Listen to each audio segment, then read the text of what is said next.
TV and they had something go on, they would just put a card up in front of the camera that said, "Stay tuned for station identification." Okay, I had the. I know you've never actually watched TV before because you're so young, but for us old people, that's what we did. I'm from Canada. Remember, we're like 20 years behind, so I got some of that stuff. You guys don't even have TV, right? We had like something that looked like a box with an antenna that we had to like move from the basement, so it would point the right direction so my dad could catch the football game. Chief Wahoo wants to know, how old is Josie?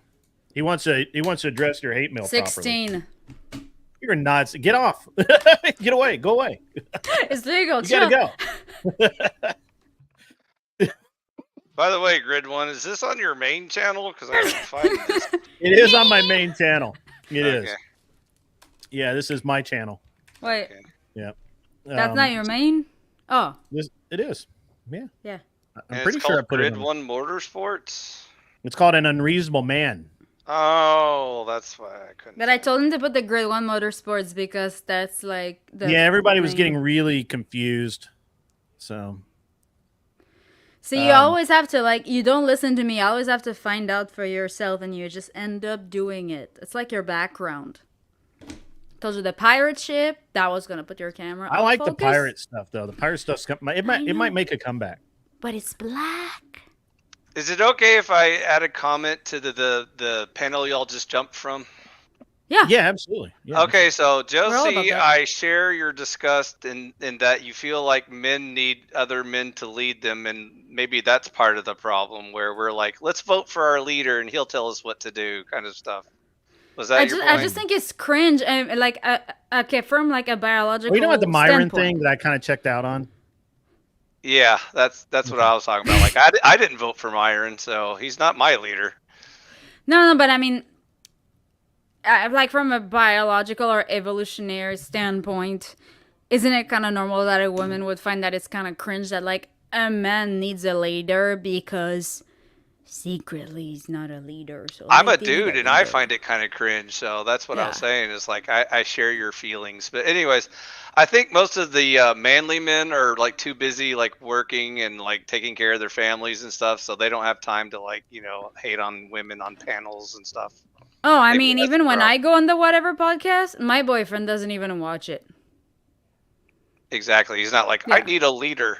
Someone lead me, please. He's like, oh, you should go on those manosphere, like, Red Pill. He's just like, that shit's so fucking cringe. Like, he's like, I'm not going to watch it. I can't. I thought it was really interesting, the whole video that he put up. And I'm sure those guys will wander over at some point. We'll talk about it more. But I thought it was really interesting because from my point of view, now this is just my point of view, I don't know that the Red Pill is cohesive enough to even call it an organization that needs a leader, right? Or a figurehead or anything else. I think that a lot of it comes from the idea back when Tate was Tate was kind of the figurehead and everybody kind of followed what he was saying, or, in theory they followed what he was saying, but who cares? Look, I don't consider myself Red Pill. I barely consider myself Manosphere. I'm a men's advocacy guy. I try to teach young men and to some degree young women how to be better people. I'm not a labeled person, so I don't really care. Yeah, that's about it. That's as close as I can get. And I think that you're right. Is it I fight or you just call me Phi? Some people call me Phil or whatever. Just Phil. Okay. All right, Phil. Enough. I like Phil. All right, Phil. So Phil, the thing is that I don't think that we need to be that cohesive. I just don't think that there needs to be a lot of infighting amongst the different factions, right? You definitely don't want bad actors taking over, though. So sure. We got to keep some of them in check. It's a little too late for that. Well, I mean, and I think that real men have jobs, and real women that would be listening to this are working as well in the home or whatever.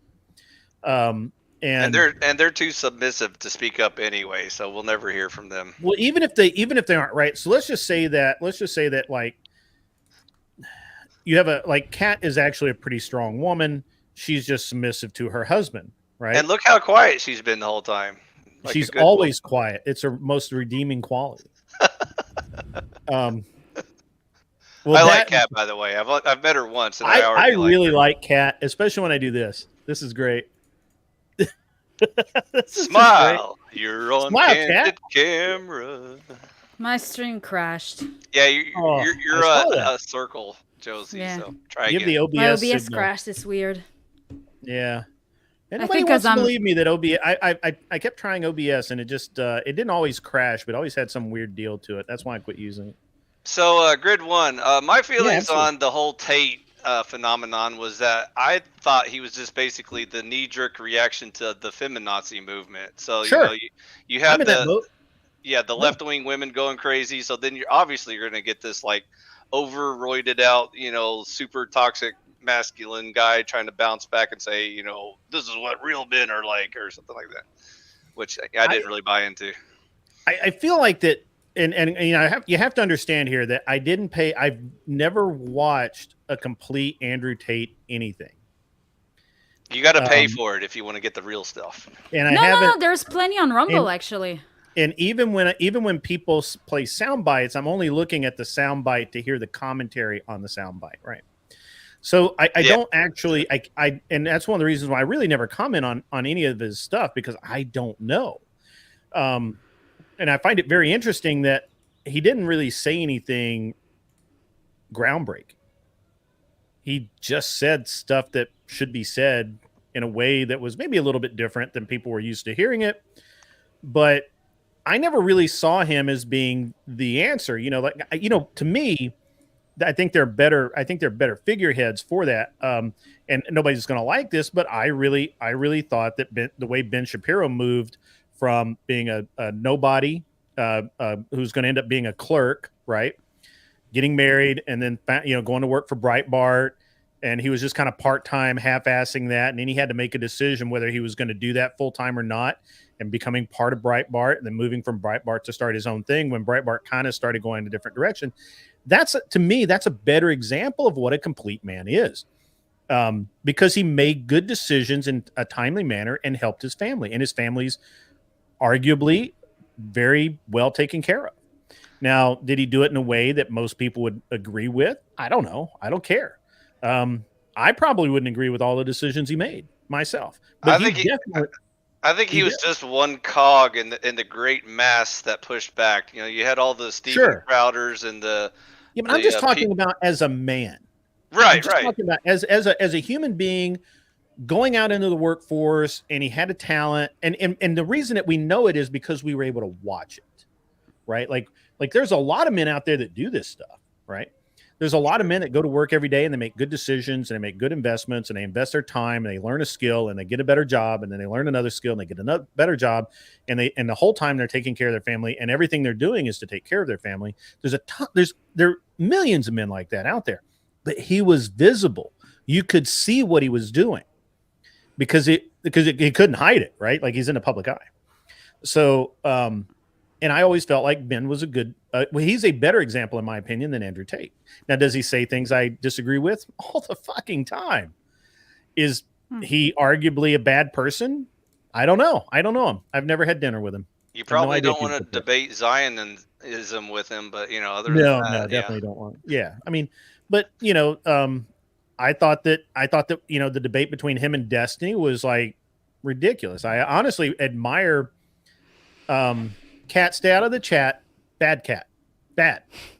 Go to your corner. The fact that the left still respects Destiny shows you how they're not making any progress whatsoever. I agree with that. And the Destiny was so bad faith with Ben, and the way Ben handled it was so serene. Is that a right word? Calm. He didn't get mad. He didn't, he could have, and I think a lot of people would have. The way Destiny just like spurred out and just rambled on and said the same thing 80,000 times. I really feel like that most debaters, other than Ben, and maybe Andrew probably would have just hammered Destiny at that point. But I think Ben did really well in that debate because he just stayed calm and he was Ben and he was just, whatever. Destiny, you're an idiot. without saying, Destiny, you're an idiot, he pretty much said, Destiny, you're an idiot. You don't have to say it. We all know it. Yeah, we all know it, right? We could read the room, right? We could read the room. So I really feel like that. I consider him a better figurehead, if you will, of what men should be than Andrew Tate. That's just me. Oh yeah, I don't even know why we're debating this. Like, why are we even talking about Myron and Andrew Tate? Like, these are not leaders of the. Yeah, they're definitely not leaders. I think that they could be figureheads, right? They could be. We point to those guys and say, read their stuff and kind of get an idea, that sort of thing. But leaders, I don't know. Leaders is a strong word. I mean, noisemakers and drumming up conversations always a good thing, but I don't really hear a lot of substance to either of their messages, so I'm not really sold on anything. Yeah, this is pretty funny. I like this. Ben Shapiro is always right because his wife is a doctor. Right? That's probably accurate. Do the women have anything to add, or are they just enjoying the conversation? Well, I just don't understand what Josie's trying to figure out what's going on with her computer. Yeah, she's like learning technology, and Kat's I'm being the boomer in the room over here. Yeah. Are you waiting for us to say something you disagree with, Kat? Like, what are you doing? Yeah, I agree. She's vibing with the shrimps. You're just like, yeah, you guys are speaking truth. Kat will raise her hand when she. Yeah, like Myron isn't it? He doesn't even dress well. Like, come on. Who's one of your favorite men that you would like to discuss? Other than your husband. She has another podcast for that. I meant like a public figure that you think is a good role model of Steven? Steven Crowder? No, her husband. Oh. Is he a doctor? Yeah. Who's not? Where's Steven? He's listening. Yeah, but so I like what's his name? Mike Rowe, the Dirty Jobs guy. Oh yeah, no. He's pretty cool. Yeah, absolutely. He's awesome. I mean, he's not very political, but he's just kind of like the buddy next door that you want to have, borrow tools from and stuff like that. Yeah, he's the guy that you could go, like just hang out with on the back porch and just shoot the shit. Who's the guy that's always giving financial advice? He's always saying like, "Don't go into debt" and stuff like that. Ramsey. Dave Ramsey. All of them. Oh yeah. So there's another guy that I would recommend. In general in life, that kind of person. So Dave Ramsey's local to me, and cool. And all of the things he talks about, I know where those things are. Like everything that he talks about, and all that when he talks about how he lost his ass when he was really young, I know exactly where that is. The area that he's talking about. But I think the problem is we lack a cultural political icon. I think that's the peg we're missing here. You think so? Because we got the basics covered. We got what it is to be a man. How to be honorable, do your job. Mm-hmm. Be a model citizen stuff. But then you have all these weird politics stuff that jumps up, and it seems like only Myron or Andrew Tate are the ones willing to go into those fights, and maybe that's why they're getting all the clout. So. Maybe well, I think that what you've got going on with the Tates and the Myrons and all of that is for them it's their means to a revenue stream. And this is what I found repeatedly throughout life is that the people that you really want to listen to, the people you really need to listen to, they're too busy making money to talk exactly. to you. Yep. And it's not worth their time to stop and talk to you about it. And I found that to be true in pretty much everything, every sphere you want to talk about, engineering, electronics, whatever. The people that you really need to talk to, you just can't, you cannot get to them to talk to them, because why would they talk to you? Right? There's no reason for it. So at the end of the day, I feel like that we're not going to have an Andrew Tate style guy come out, because the guy that would is, too busy working somewhere. He, Mike Patey. So you probably have never heard of Mike Patey. Mike Patey's a serial No. entrepreneur. He's done a lot of really cool things over the years. Owned a lot of businesses. Retired twice at least, and he just keeps working. His motto is "back to work." And have you seen the Red Bull commercial where they land a plane on the heliport in Dubai? Yeah. Yeah, that's his airplane. He built that. He did the stunt. He trained the pilot to do it and everything. He was going to do it, but for some reason they let somebody else do it. Shit. And I missed that one. Mike Patey, he built an airplane called Scrappy and another one called Drago, and they're really famous. Him and his brother, he's got a twin brother. They're great people. They invest so much of themselves in aviation that they really don't venture out of that field, but they're absolutely 100% like men's men. They participate in rescue operations. They, go out and look for planes that have crashed and all kinds of things like that. Mike Patey's wife. I don't know his brother Mark's wife. I know Mike's wife. That's actually how I know Mike Patey, is I know his wife. And his wife is like, she's just as good a pilot, but she is absolutely there for her husband.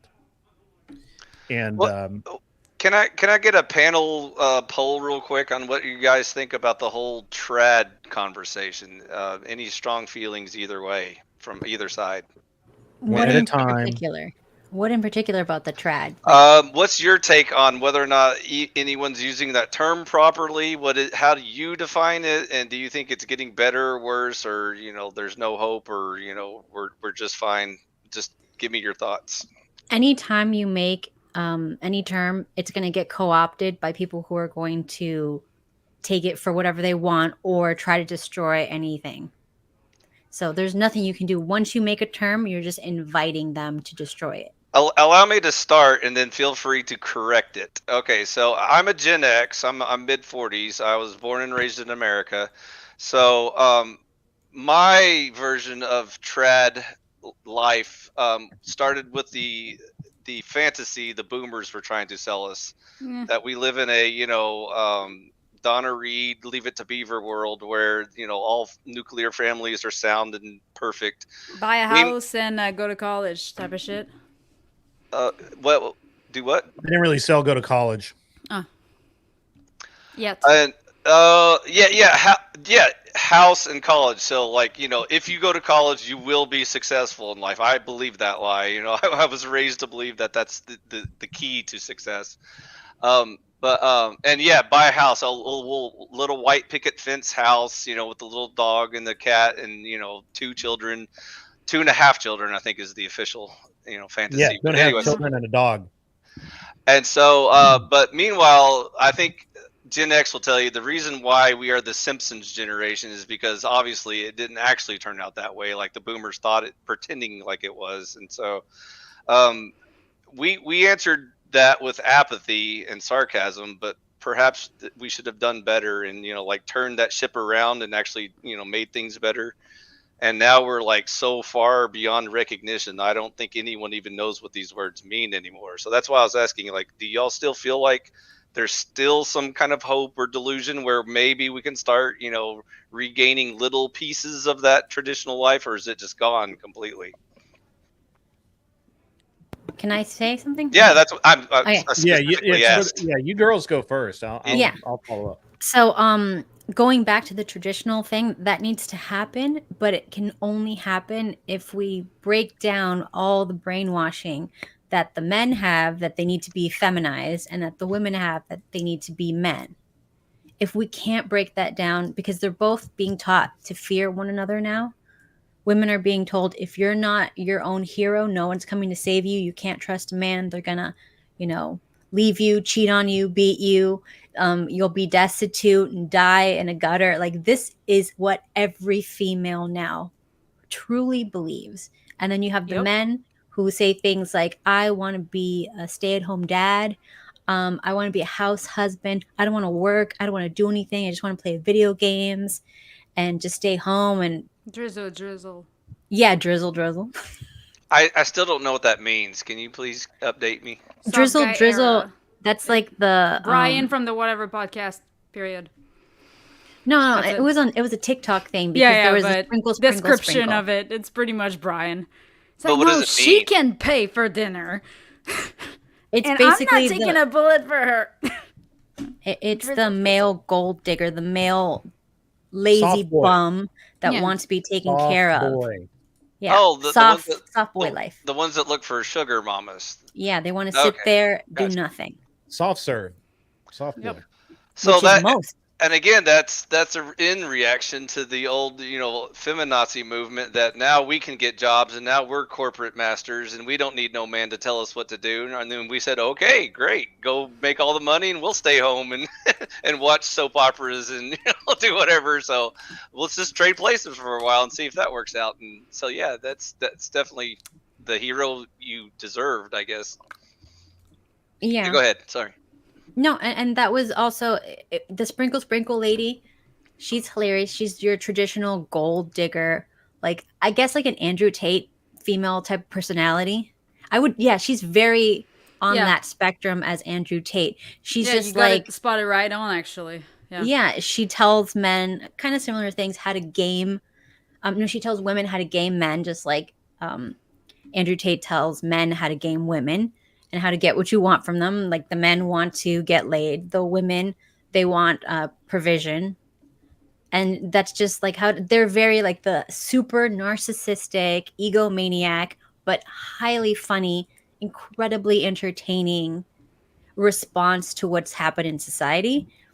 Both of these extremes are just they will destroy us all. I But they're think fun. I think what the problem that happened was it sounds like only the extremes would appeal to these people, but I think you had the middle ground like softies that also appealed to the Andrew Tates because they were feeling trampled on by women and emasculated and stuff like that. So it appealed to them anyway, even though they don't feel like they're gonna use women for like financial investments or whatever, but they just want to get the revenge on the women that treated them badly or talk down to them or whatever. And so Yeah. again, it's just this whole big cultural shift, and that's why I says like nothing's improving. It's just getting worse. It's just like grifters grifting grifters and stuff like that. At this point, there's no substance or again tradition left.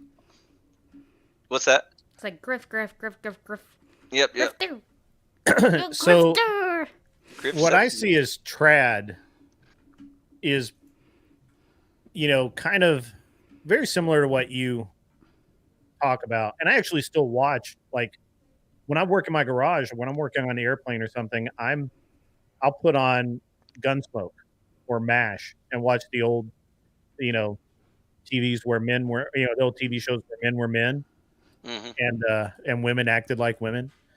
I would prefer to watch that than anything else because my problem, what I see happening as an older guy, is women have been lied to the point that every single woman, even really based women like Arthur Daya in our chat, who's been on the show now a couple of times, she firmly believes that she needs a safety net in case a man bails on her, and that has prevented her from being really in my estimation. I don't know her personally, and I'm just going based on what I've heard.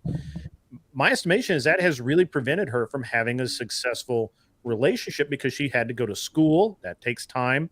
She had to do residency. That takes time. All of the time that she spent when she could have been with a husband building a life, she built a career instead because she's been told her whole life that she needs that safety net because a man could abandon her. And so, Grid, you saying that, couldn't we say the same about your wife? No, Because... well, no, my wife didn't do that. My wife got married at 24. Okay. But It's a very easy difference. My wife got married. Now she did have because she's an overachiever at 24, she had a master's in finance, so she wasn't like, she wasn't in school till she was 25 or she wasn't in school till she was 30 getting a master's degree. She banged that right out. But her first job was barely anything. It didn't matter. it didn't need to be anything. So no, it's not the same at all. Okay. At all. It's not anywhere close to the same. And we, so it was a different path. And I'm not picking on her. I'm just using her kind of as a, as an example of legend gone wrong, right? And I hope that she's not mad at me, because I think that she agreed with you. Okay, and so she's been lied to. Yeah. And she, to this day, we'll have a conversation about women going, like being like our friend Kat there, who had a job and left it to stay home with her children, right? Because she doesn't need to work. She would rather be at home. And you could say, if you wanted to be mean, you could say, well, Kat, what happens if Steven leaves you? And Kat would tell you, I make sure he won't. And so I think that we've poisoned ourselves out of trad life. The toxins are very deep, and they're just going to have to be torn out, ripped out. There's no other way to say it. And so I like the idea. I really like the idea of being able to go back to a trad lifestyle, traditional lifestyle. I really do like that. And I think that at some point we will. I'm just not really sure what the pain is going to look like to get there, because I think it's going to be really bad. Not for me. But can you define the traditional lifestyle? He was trying. He was saying like when men were men, when women were women. Yeah, I mean, I think that doesn't mean anything though. He was talking about like the 50s and 60s type mentality that Americans had. And women did work. The biggest fallacy of this whole fucking thing is this idea that all women did was sit around the damn house all day and vacuum and polish dishes and put on tea parties. But women worked. They had jobs. You go watch the old Perry Mason shows from back in the 60s. Shitty ass jobs though. They also had bigger families to take care of back then, which is a full-time job. So that's where they did culture changed massively. I was getting ready to add something else, but Kat has been so patiently waiting twice now to share her thoughts. Interject. Please go, Kat. Please interject, Kat. Yeah, so I'm fighting all the time on TikTok with women who are telling other women, online that they need to get their career, get their money right, and get married later. This is going on all over the internet. I see it constantly. I know it's my algorithm, whatever, but it's just so much. And all the comments are thousands and thousands of them with horror stories, with scare tactics. They're just trying to like ruin other women. And it's always single, unhappy women who are cohabitating. Their boyfriends don't want to marry them yet, telling other women, make sure, or you're going to be this horror story. And then women who are just really, like, you can tell just by like looking over in their pages that they're very argumentative, they're very negative, they're just miserable. Toxic. So like, toxic. Why would anybody put up with them? Like, they have like this bad attitude. And then they also have this thing, if I couldn't do it, nobody else could. And what if I had gone to everybody who was getting a career and said, your boss can fire you, your industry can collapse tomorrow, AI is going to take over everything. Why are you wasting time? Get married. Go start a family. Your family will be there when you're dead, not your boss, not your career, not all this other stuff. Or like the economy could collapse. Your dollar could be worthless. All that money you saved before you had your kids, before you had your family could be gone tomorrow, and you still won't have a family. Mm-hmm. Well, none of that matters if you die alone anyway. I think what I also see on TikTok is the moms venting / complaining either while they're pregnant and they're like crying because of just pregnancy symptoms. They're like, don't get pregnant, that sucks. Or because like the kids are running all over the place and they make it look like having kids is a freaking nightmare. Like, it's always like, mom, like, don't have kids. That's some of that Grace Then with the kids scream in the back, and I mean, we see that shit all the time. Well, it's not easy, but it certainly, is doable. But they make it sound like, it'll kill you and ruin your life or something, which, it isn't helping. But the thing I was going to mention working. Yeah, it's definitely working. Everybody believes it. So the double-edged sword that caused the paradigm shift was exactly what we were just talking about. That before it wasn't even an option where the women were the breadwinners and could just live independently on their own or whatever. They basically had to marry a man to be safe and secure, which is it's a blessing and a curse because it kind of helps maintain that nice natural patriarchy system, but on the other hand, it makes it sound like, oh, these poor women are so oppressed and they're slaves and they're property and they don't have any rights and they're and then all the men are just walking over them like mats and stuff. And there's always bad examples that can be abused in these systems, but I think they kind of oversold the fantasy that once women get their liberty and freedom, now then we'll all be peace and love and harmony, and all it did was destroy the patriarch system, and now we have no traditional system anymore, and now we live in these modern postmodern times where we have to figure out economies where women make the same amount of men, and now you've pushed men out of the workforce because those were men that needed those jobs and needed those incomes to provide for their little trad families. And so it's just like a self-defeating system. Well, so that's a good observation. Let me throw this out there, okay? So when I watch the old TV shows from the 50s and 60s, women are working. Women are very happy, and more importantly, women are happy. And compared to now, they're much better. They're more elegant. Obviously, these are TV shows, but some of it is cast, pretty accurately, I think. Why do you think it is that we've gotten to the point now where people are rewarded for being absolutely horrible? Why is it that and we can obviously lay a lot of this at the straight on the at the feet of feminism. I'm an anti-feminist. We all know that. I'm patriarchal. Oh, we all know that. We should all know that. Yeah. And rest in peace. I really feel like that if we really break it down, it's women doing this to other women. You can't even lay it at, which is what Kat was kind of saying. You can't even lay it at the feet of men, because men, generically, all the men I know, right? Like even the not even the like good men. I'm talking about just even the kind of just okay men. All the men I know go out of their way to be at least nice to women, and they provide. They want to provide for them. They want to do things for them. They want to be a manly man. Yeah. Now, I'm not saying that I don't know a few effeminate soy boy latte drinking jackwagons. I'm not saying I don't know a few. Like them. Yeah, I don't like them for sure. Yeah, no, you don't, because you're from a place where they don't like gay people. Yeah, we don't.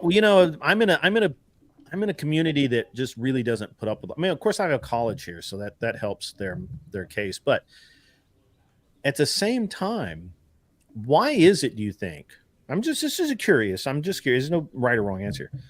Why do you think that is, that we have rewarded toxicity to the point now that the people that like Grace Thorpe and the people that Kat's talking about, how can they go into Josie arenas like TikTok and all of these other arenas and literally script out the worst, most horrible behavior, and people watch it and listen to it and actually believe that it's real life? Why is that? Why do you think that is? Can I answer that? Go ahead, Josie. You're holding the microphone. It started all off with because in the US it was always kind of a more capitalist structure, which is you work hard, you get the fruit of your labor. So the harder you work, the more you get, and it's about you pay for your own health care. You know, whatever the neighbor does doesn't really affect you in a way that it would in, let's say, where I'm from, where judging others. Let's say somebody is overweight and shaming that person for that, it's considered kind of okay because when your arteries are clogged, like full of arteriosclerosis because you're obese and super unhealthy, it's everybody else who has to pay for it. So we pay for it, we're allowed to judge you. And because of that, there is a lot of. I remember what my grandma would say is, you could get a divorce back then, but what would the neighbors think? Or a woman going to work is, you could either. I remember because my grandma gave me an article that came out like way back then that it was, you could either be a seamstress, and you could grow within the company, and within like positions, if you weren't married and didn't have kids. So usually you had to choose either be a mom or become like a business super boss babe back in the days. But because of the what would the neighbors think if I had a daughter that had no kids and no husband, like sin maybe, but what would the neighbors think? Like that would be like a shame to the family and stuff. So you wouldn't really see it. But because we're such in a culture that is focused on do what you want as long as it doesn't bother me. Like you go to, I don't know, Starbucks, you see people show up in their PJs. Where I'm from, that shit doesn't happen. You barely see people get out without makeup, okay? Like where I'm from, you show up somewhere without makeup, that's rude. You get me? So we need to bring back shame. Culture has changed, I'm afraid. Sure, but I mean, we're literally, and I'm going to read this from Anson Knowles here in just a second, but sure, that's all accurate, I think. But how it like, and I'm going to pick on just regular YouTube and TikTok creators. Why is it that they go out of their way to put the most extreme case of negativity out, and people eat it up like it's true, like it's real? Because Like, content look, is candy. I get the idea of, like I like satirical comedy as well. I like to see things that probably aren't real and laugh at it. I do. But I'm smart enough to understand that this is scripted. It's not real. Like every interaction I have with Grace Thorpe is like, well, it's obviously scripted. Like none of this is real to her, right? So why is it that we have sunk to the point, and I use the word sunk because I think we've lowered ourselves to the point where we believe that these women that put videos up on TikTok of their kids being bratty and them not being able to control them and having to do, 4 loads of laundry and, oh my God, that's so terrible, or whatever. Why is it? And it's obviously scripted, right? Because it's not that hard to do. I do laundry. Who cares? Why is it that people will watch that and believe that it's like true, like it's accurate, like it's in any way has any bearing in reality? Drama gets clicks, and there's no drama like quote unquote reality TV where Right. I think it is the reality real. TV because I get annoyed at their kids when they cry and run all over the place at Target for like barely 10 seconds. Imagine having to live with those things. Like, I don't. Yeah. I'm going to run through this really quick. Anson Knowles, I really like a lot of your comments. I don't know if you make appearances, but it might not be a bad idea to have you up here one day. Pride is what has changed. When we redefined pride in our culture, was forced to degenerate. That's probably true. Pride was the primary sin of Satan. That is also true. It's very intelligent comment. Very, very intelligent comment. I'm going to also put this up. I do laundry. I was taught from an early age to do laundry. I know how to do laundry, and I do it better than anyone else, even my wife. My wife does not my do boyfriend laundry doesn't let me fold his clothes. Like the basket. I don't actually. So my to be honest with you, my wife turned my shirts pink one time, and I said, "You can't ever do the laundry again." Me too. I did that. So women are useful, and they're pretty, but they're not pretty and useful. Does she So. leave the kitchen kind of messy sometimes too? Because we'd have that. Yeah, I'm cleaner than my wife is by far. I got a very specific kind of OCD that just No, it's cool. Like OCD for men is so based because I wouldn't want to be with someone like dirty. I'd rather you complain about me not being organized enough than me complaining of there's mold all over the fucking shower. Fucker, clean yeah. that Old shit. Anson's pretty based here. He's got it down pretty good. He's made this argument before, I can tell. So let's I'm going to change gears here because we could literally and we may return to this, but I just want to I want to talk about something else, and Kat and I were going to talk about tonight. At what stage of your dating relationship do you start talking to each other about body count, sexual activity in the past, where the goals, couple stuff? At what point do you think people feel comfortable these days doing that? And silence filled the room. Silence is a big bit. I feel like around commitment. Mm-hmm. That's probably when, because you're not going to go on a first date. How many people have you slept with, or you're insane? No one's going to talk. Well, I mean, I think Brian would. I think Brian. He's insane. So what's your body count? He is insane.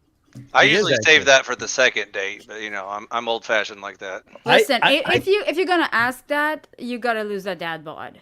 I'm sorry, you can't have a dad bod and ask that dumbass question. No, I don't think that's a disqualifier, Josie. I think you're just being picky. I think you're come on. picky. Ask for the body count on the first date and asking it as, "What's your body count?" I would just be like the same way I answered last time. I think he fucking 10 confirm kill. I think that he just wants to cut to the chase, doesn't want to waste time. He's like, hey, these are my disqualifiers. So actually, and let's just not even talk about specifics. Dude. When do you start? When do you start? And when you're dating, start looking at disqualifiers. Right? Immediately? Yeah. Immediately, right? Yeah. Okay. Right. Before, ideally. So why isn't that a disqualifier, Josie? I didn't hear your logic there. Because whatever the disqualifier is, I mean, we're talking about. Bill gets exactly where I was. The trap. Why is it inappropriate to ask your date how many sexual partners they've had? Okay, how about even this? early on, like the first week of dating. When is it appropriate to ask a guy if he's going to marry you? Like, this is like, you don't want to scare them immediately. You first have to date.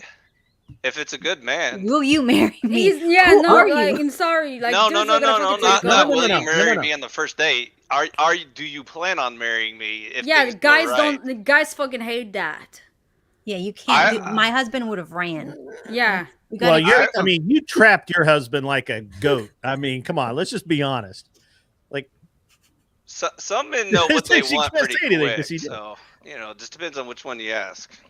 So I have a so in my case, with my wife, the only reason I went out with her is because literally she made it very clear that she was dating for marriage. Like she wasn't just dating the date. We're not going out for a good time or anything. Like I'm dating for marriage.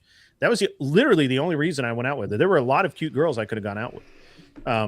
But I was like, okay, she seems serious. And that's why I went out with her. So it may not be as blunt as saying, are you going to marry me? But maybe, say, hey, what are you dating for? Is this just for fun? Or, is this just drinks, whatever, things like that. Yes, Josie, you may speak. Yeah. I just thought about it. And they say like women, what they say doesn't correlate with the way they act. So if you ask, what's your body count? She's going to say something. Don't take what she says seriously. You need to, she will show you. She will not tell you. So you shouldn't ask. If you ask, that means you just don't get it. Well, if you ask and she lies to you, and how then would you know anyways? Hi. Sorry. And when you find out later that she lied to you, that helps you how would you evaluate know? her virtues. How would I How would know? they know? When she admits to it later on that she lied to you. Nobody's gonna know. They're gonna know. Sometimes they confess later on. Why would she do that? She's an idiot. Like, sorry. Or just honest. Some people can't live with Yeah, not lying all women their are evil. lives. Not all women, just most of them. But I'm just saying that, like, Homath will tell you. Usually, that, you can look at somebody, and based on their behavior, it usually correlates. Don't judge a book by its cover. Well, no, it's not the cover. It's after, like, you get to know her at Josie, some point. Josie, calm down. Kat, go ahead. You can tell by her actions. Can she control herself around you, even though she likes you? Is she jumping on you, or is she trying to get to know you and feel you out first? And that's how you know her morals and values. You don't need to ask. You can just tell. She's not jumping on my bones. She's not hypersexualizing everything she does. She's not doing this and that or whatever, or dressing like this or acting like this. You don't need to ask body counts. But some men aren't so good at reading women's language, and so sometimes we just prefer the direct approach and try verbal communication and see if that speeds up the process. That's a little autistic, but I think you need to be. You just need to pay attention, because people can lie. People can be very convincing. People can start new lives in new cities. You can't go off of that. You have to look at actions. And if they say something like, "Oh, I normally don't do this," they do. 100%. People can put off false body language too, though, and act falsely just as much as they can speak falsely. I haven't seen that. I haven't seen that. Of course you haven't seen it. That's why they're so good at it. Because if you knew they were doing it, then they wouldn't be very good at deceiving you. I'm talking about the people that I know very clearly, and I've known them their whole lives, and then I see, like, they maybe become religious later, and then they try to find a husband, and they pretend, but they still will do the same things. They can't break that pattern. They just can't. Even knowing that it's ruining their lives, they can't stop. I'm not saying that all men should be naive enough to believe everything a woman says to them. I'm saying it doesn't hurt to openly communicate with their dates and or future spouses about, what they feel like sharing, whether they're doing it honestly or not. And men can pick up on lots of things, not just body language and actions, but whether or not the words correlate to their actions, and which is, again, more information we need to know before we get into a lifelong relationship with someone that we can't get out of. So, it's just the biggest mistake men make is to ask the woman what she wants, as if, like, I'm gonna take it straight out of the horse's mouth, as if that was the way to do it. It's no, don't do that, because she's gonna tell you, I want a man that buys me flowers, and her actions are the complete opposite. So never listen, just observe. Or how about we just tell women what they want and simplify the process? That works better. Speakeasy's in the house. Good luck. Speakeasy is in the house. We've been talking about a couple of different things tonight. Right now, we're talking about, when do you start serious conversations when you start dating? I think it's something that obviously, I think, unfortunately, we have two married people. One person is in a long-term committed relationship, and I don't know anything about Phil. So it's kind of a weird question for us. But married long-term. But I literally, I talk to people all the time about this stuff, and I think that number one, I think that you really should have conversations like that fairly early on. The sooner the better. Don't really wait. The sooner the better, because you haven't established that attachment yet. Hopefully, you haven't really invested a ton of yourself into them, and you haven't asked them. Hopefully they haven't moved in already. Hopefully, you aren't. You don't have a bunch of stuff at their house. First date's probably too soon, but maybe I like what Phil said earlier. Second date, maybe third. Take it slow. you gotta, but you have to start right, not right out of the gate, but you have to start pretty early on. Hey, Mr. E. Sorry. You need to get the sense of where this is going, because look, if this is just a good for now thing, then hey, there's nothing wrong with that. But you need to kind of know that up front before you start spending a lot of time and money. Can you imagine any worse advice than telling young people that you should wait 3 or 4 years after trying to kind of read each other's body language and figure out puzzles and codes, Right. and you're completely wrong about everything you guessed, but luckily for you, you spent 4 years wasting your time to see if you kind of like this person or not, or agree with that person? Is that a better advice? Yeah, I think that's terrible advice. I think that it's one of those things where I read about this and I see this stuff all the time where gurus are telling people that, date long, have long dating relationships. I'm like, no, that's ridiculous. Why would you do that? How long That's does the it take dumbest thing to ever. pretty much get to know someone, really, when you Right. spend quality time with them? And the problem is that you keep investing all of this time, you keep investing resources, you're spending a lot of yourself on either side, male or female. You're spending all of you're investing a lot into this relationship, but there's no real commitment there. There's no marriage, there's no, you're not actually not committed to each other, and the other person can just wake up one morning and go, you know what, I don't fucking like you, and walk out. By the way, in their defense, just so I'm not blasting them out of the water or anything here, I completely understand where they're coming from. We all know the typical date is like dinner and a movie or whatever. Sure. Like once a week, you spend about an hour with this person, and you just talk about the weather and your favorite sports team, and really nothing of consequence. And so if you're doing that, obviously it's going to take years for you to make any significant progress on like At that point, are you dating with purpose? Right. And so what I was getting at is I'm not the traditional type where I just waste years of my life going through these processes. I would just actually like talk to my date. We would just talk for hours and hours about all of our philosophical beliefs and our religious ideas and all that sort of stuff, instead of just who they voted for in the last election or whatever, and things like that. Yeah. Tagashi, yeah, man, PM me on Discord if you can find me. I mean, the mods can get you there, or talk to one of the mods. I'm welcome. I'll have not anybody on the show, but yeah, pretty close. I'll get the link. Just the ninjas that you still didn't figure out how I got on the show. I was wondering about it, and I was like, somebody had to have given it to you. Probably it had to be Josie, because Kat wouldn't. Kat's not brave on my enough. alter ego. She didn't give it to me, but she accidentally showed me. Oh, yeah. Josie.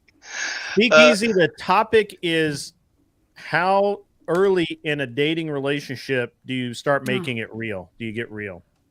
But with that being said, if you would like me to come back, I'd be happy to re-chat anytime you want. Oh man, you've been great so far. So yeah, as long as you you're cool. I think you were on a panel I was on as well once. Glenn Law, probably. Yeah, I think so. Yeah, it was cool. It was a good or Speakeasy. Oh yeah, Speakeasy too. Yeah, I'm going to be on for a little while. We're at only an hour in right now, so I go at least 3 hours. Other ways. You've been going for a while. Oh. Do you prefer Discord people? Is that what you said? Is that your preferred way to contact you?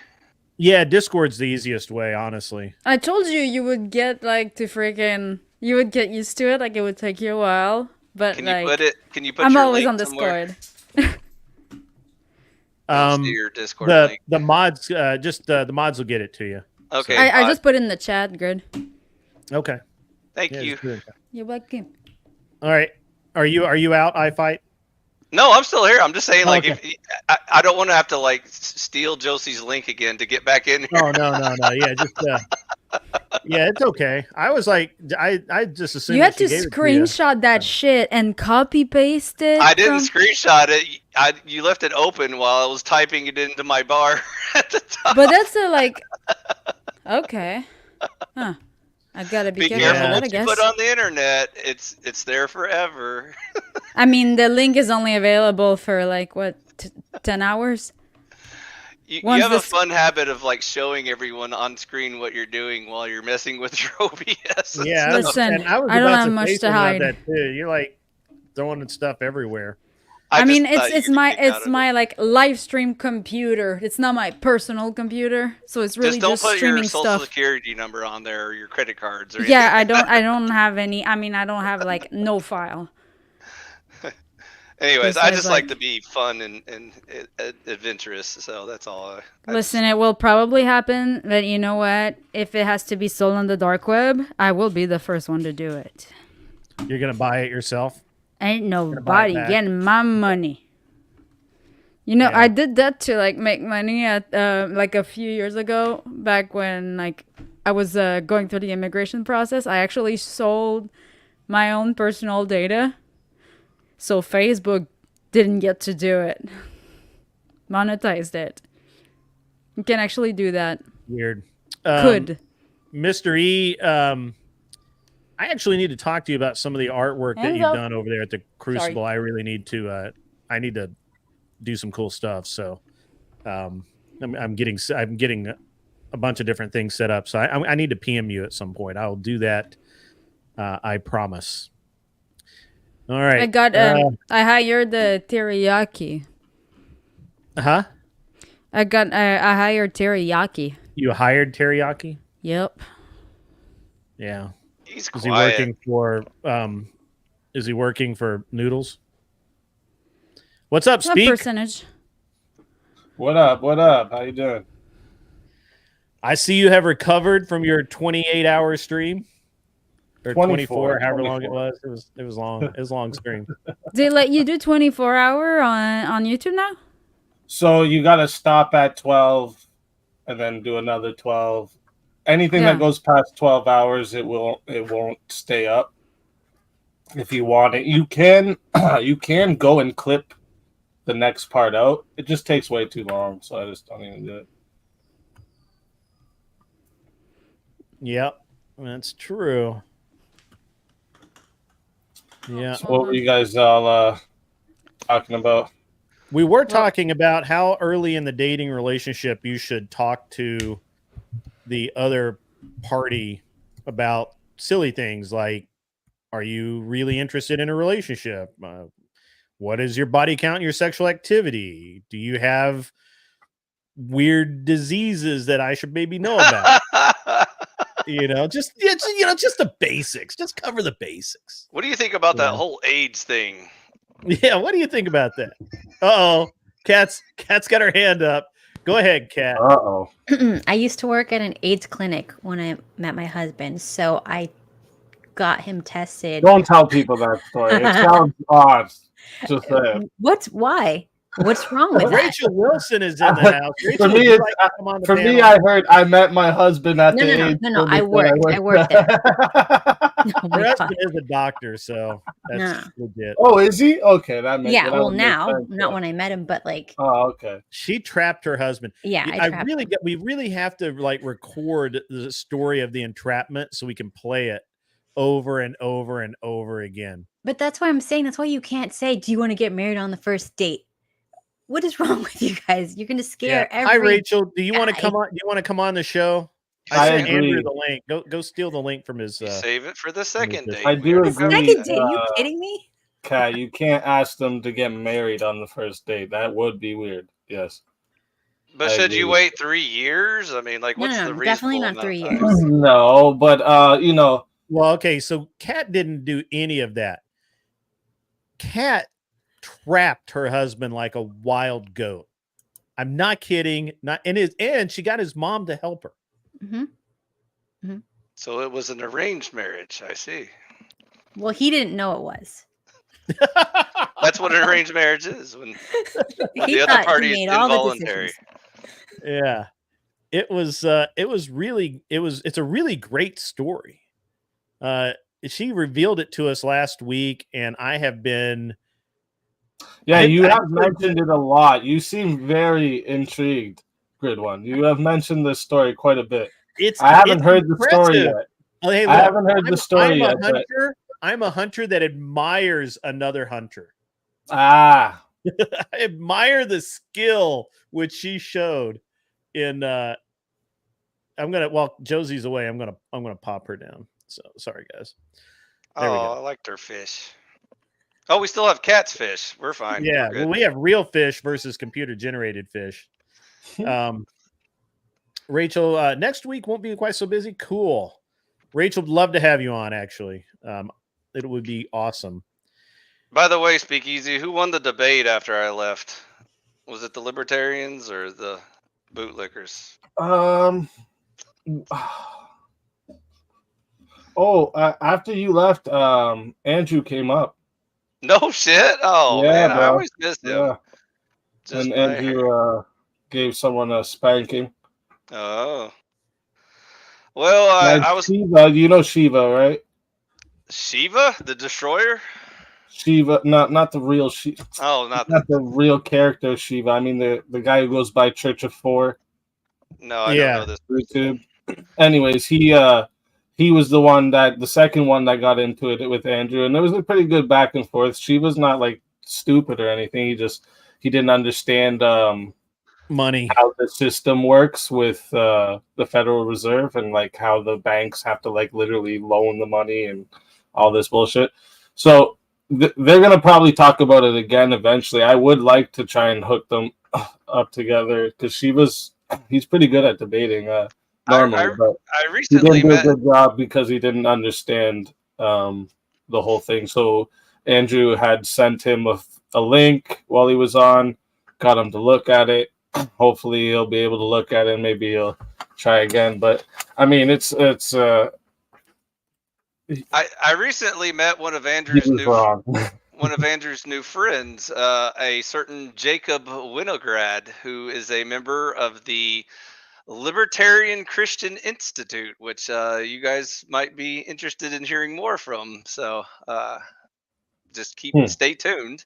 Also, I also heard Andrew is debating Dave Smith like in a day or two. Is that correct?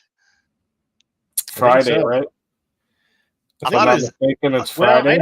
I don't know. There was something about it, and he was doing debate prep, and then he like stopped doing his debate prep to make fun of people. So either he thinks the debate is going to be like ridiculously easy, and there was no point in prepping, or the debate has been moved and not going to happen or something. He's already prepping. No, if I'm not mistaken, he was on earlier today, and he said that it's on Friday. If I'm not mistaken, I heard him say it again. And he already prepped Grid1, so I believe it's happening. You got to think those like for instance those like TikTok invasions. If he could find them like ones that are like the topics he's doing, it would be good prep as well, right? You're debating. I watched his earlier TikTok. I want to get in on the TikTok invasions. I'm just always busy when he does one. It's so annoying. I really want to get in on one. They're fun to watch. Like so much fun. So much fun. So I get to watch them. I just kind of want to. So Grid1, I clicked on that link to your Discord. It led me nowhere, and I still can't find the show we're in right now on your channel. So I'm so lost. Really? I'm on Grid1 Motorsports YouTube channel. No. It's an Unreasonable Man. Oh, that's okay. Sorry. I keep typing. Yeah. See, the Grid1 Motorsports channel is the channel from when I had the race team. I deleted all of the race footage and I just put some airplane stuff up there right now. And it has a few videos from this channel that I was co-streaming because of exactly what's going on right now. I just can't bring myself to shut that channel down completely because it's been around since like 2012 or something. So, and your Discord link is where? It's hang on, I'll put it in the chat. Give me 1 sec. Yeah, the one Josie typed earlier didn't lead me anywhere, so I think Josie's just something. She might have typed a letter wrong somewhere. I think she's something, but it's okay. She got me here, so she has some magical powers. Yeah, she copied and pasted well. There you go. Gotcha. You're right. Appreciate there. in the chat. Yeah, there you go. And anybody can join the Discord. It's the least active Discord on the planet. Nobody talks there because I'm always over in the Crucible or on whatever's Discord when I bother to talk on Discord. But it's a great place to message people and leave messages for people. So that's work. Discord has become my new online instant messenger, like from back in the day when you just needed a quick way to shoot someone a message, but you didn't want to spend all day on there. So it's nice. I like Discord when you could have free speech way back in the day, but I've gone through so many server bans that I quit trying at one point. Yeah. So Speakeasy man, I got to ask you, how are you feeling after that massive stream, dude? Oh, I'm feeling good, bro. Like I stream long. I've done a 38-hour marathon before. Yeah. Yeah, I don't sleep much. I got insomnia plus sleep apnea, so like, okay, my sleep is fucking next to none. Yeah, I don't actually sleep that much either, but I don't think I want to be in front of a camera for that long. First of all, I can't sit still that long. Even now, you'll find that I'm always like moving something. So yeah. But yeah, interesting. So what else you been up to, man? I haven't been able to catch up with you since that stream. You've just been kind of gone. Yeah, I didn't end up streaming yesterday night. Cat has a cat. Wait, I'm sorry. Cat has Isn't a cat. That cat? Why would you have a cat? Isn't it obvious? Is it named Cat? Is it? It's a she. Don't misgender my animal. Oh.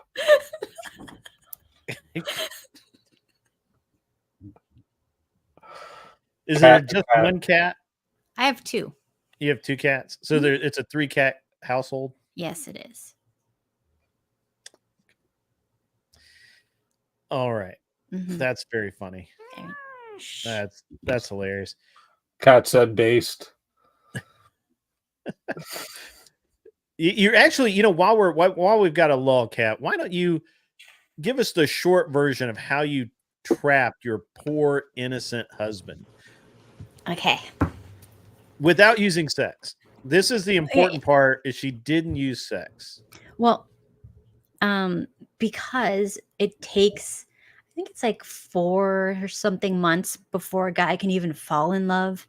And if you put out too soon, they can get a disgust response. So even if you're not a moral person, let's pretend you have no freaking morals and you were raised, on the streets or something. Just logically speaking, you should not be putting out if you like the person. So like, maybe we can like use that as a way to get people. But anyways, so what was I going to say with this? Yeah, I met him. Once I realized I liked him, I did not. I'm not. Well, yeah. It was like a slow burn. It's never, if you have a good relationship, it's never like some sort of crazy, passionate, lustful, disgusting thing. It's always just a slow burn. Like you just are calm and very at peace when you're around each other. That's what I think a good relationship is. Just a peaceful thing. And you're just like, you miss each other when you're not there, but it's not like hormones and stuff are not racing. You're in control. Anyways, so with that, I knew he was a little bit freaked out because he had some obsessive ex-girlfriend that went crazy. And after they did stuff, she became like obsessive and stalking and demanding marriage. And he had just met her because he was a little degenerate before. He was. So anyways, so he was, doing his thing and I did not touch him. I was not, the first date handshake, normal handshake, nothing. It had to be like a very, very slow. Like you get a little bit of, and we became friends first. People just want to jump into things. People want to go 20 steps ahead to like, I want the commitment. I want to be married or whatever yesterday. And then they miss the slow burn of getting to know someone. But anyways, so yeah. All good things come to those who wait. Hi, Rachel. And then like, what part of the story did I miss? I don't remember. I don't know. I told me didn't the hear whole the story. You trap. told me I'm about looking how for the trap still. you laid Oh, a the complete- trapping part. Okay, yeah. Okay, good. So, and he knows this, and he's like very proud of me because He obviously, did not know this at the time, folks. of He did course not not. know. But like, He there's was things. completely Yes. oblivious. He was an innocent young man. Yeah, He had his full life in front of him. He's been a victim. exactly. He's a victim, but that's fine. He's happy. Anyways, so, I mean, this is going to be weird just to say this without the full story, but like, whatever. Basically, once I knew I really liked him, and I And he wanted. met your dad and the No. credit check. Oh no. No, that's jumping ahead. In the Okay, beginning, sorry. I mean, it's the first thing I remember. I wanted him to commit, to like be my boyfriend, because he had commitment problems. I don't know, attachment issues, whatever the kids say these days. He was a little bit, wanted to be independent, see what else was out there. One of those fools. And so oh my God, can you stop? She's so annoying. We're having a conversation. Like, please, cat. I'm trying to tell talk Cat to to shut up.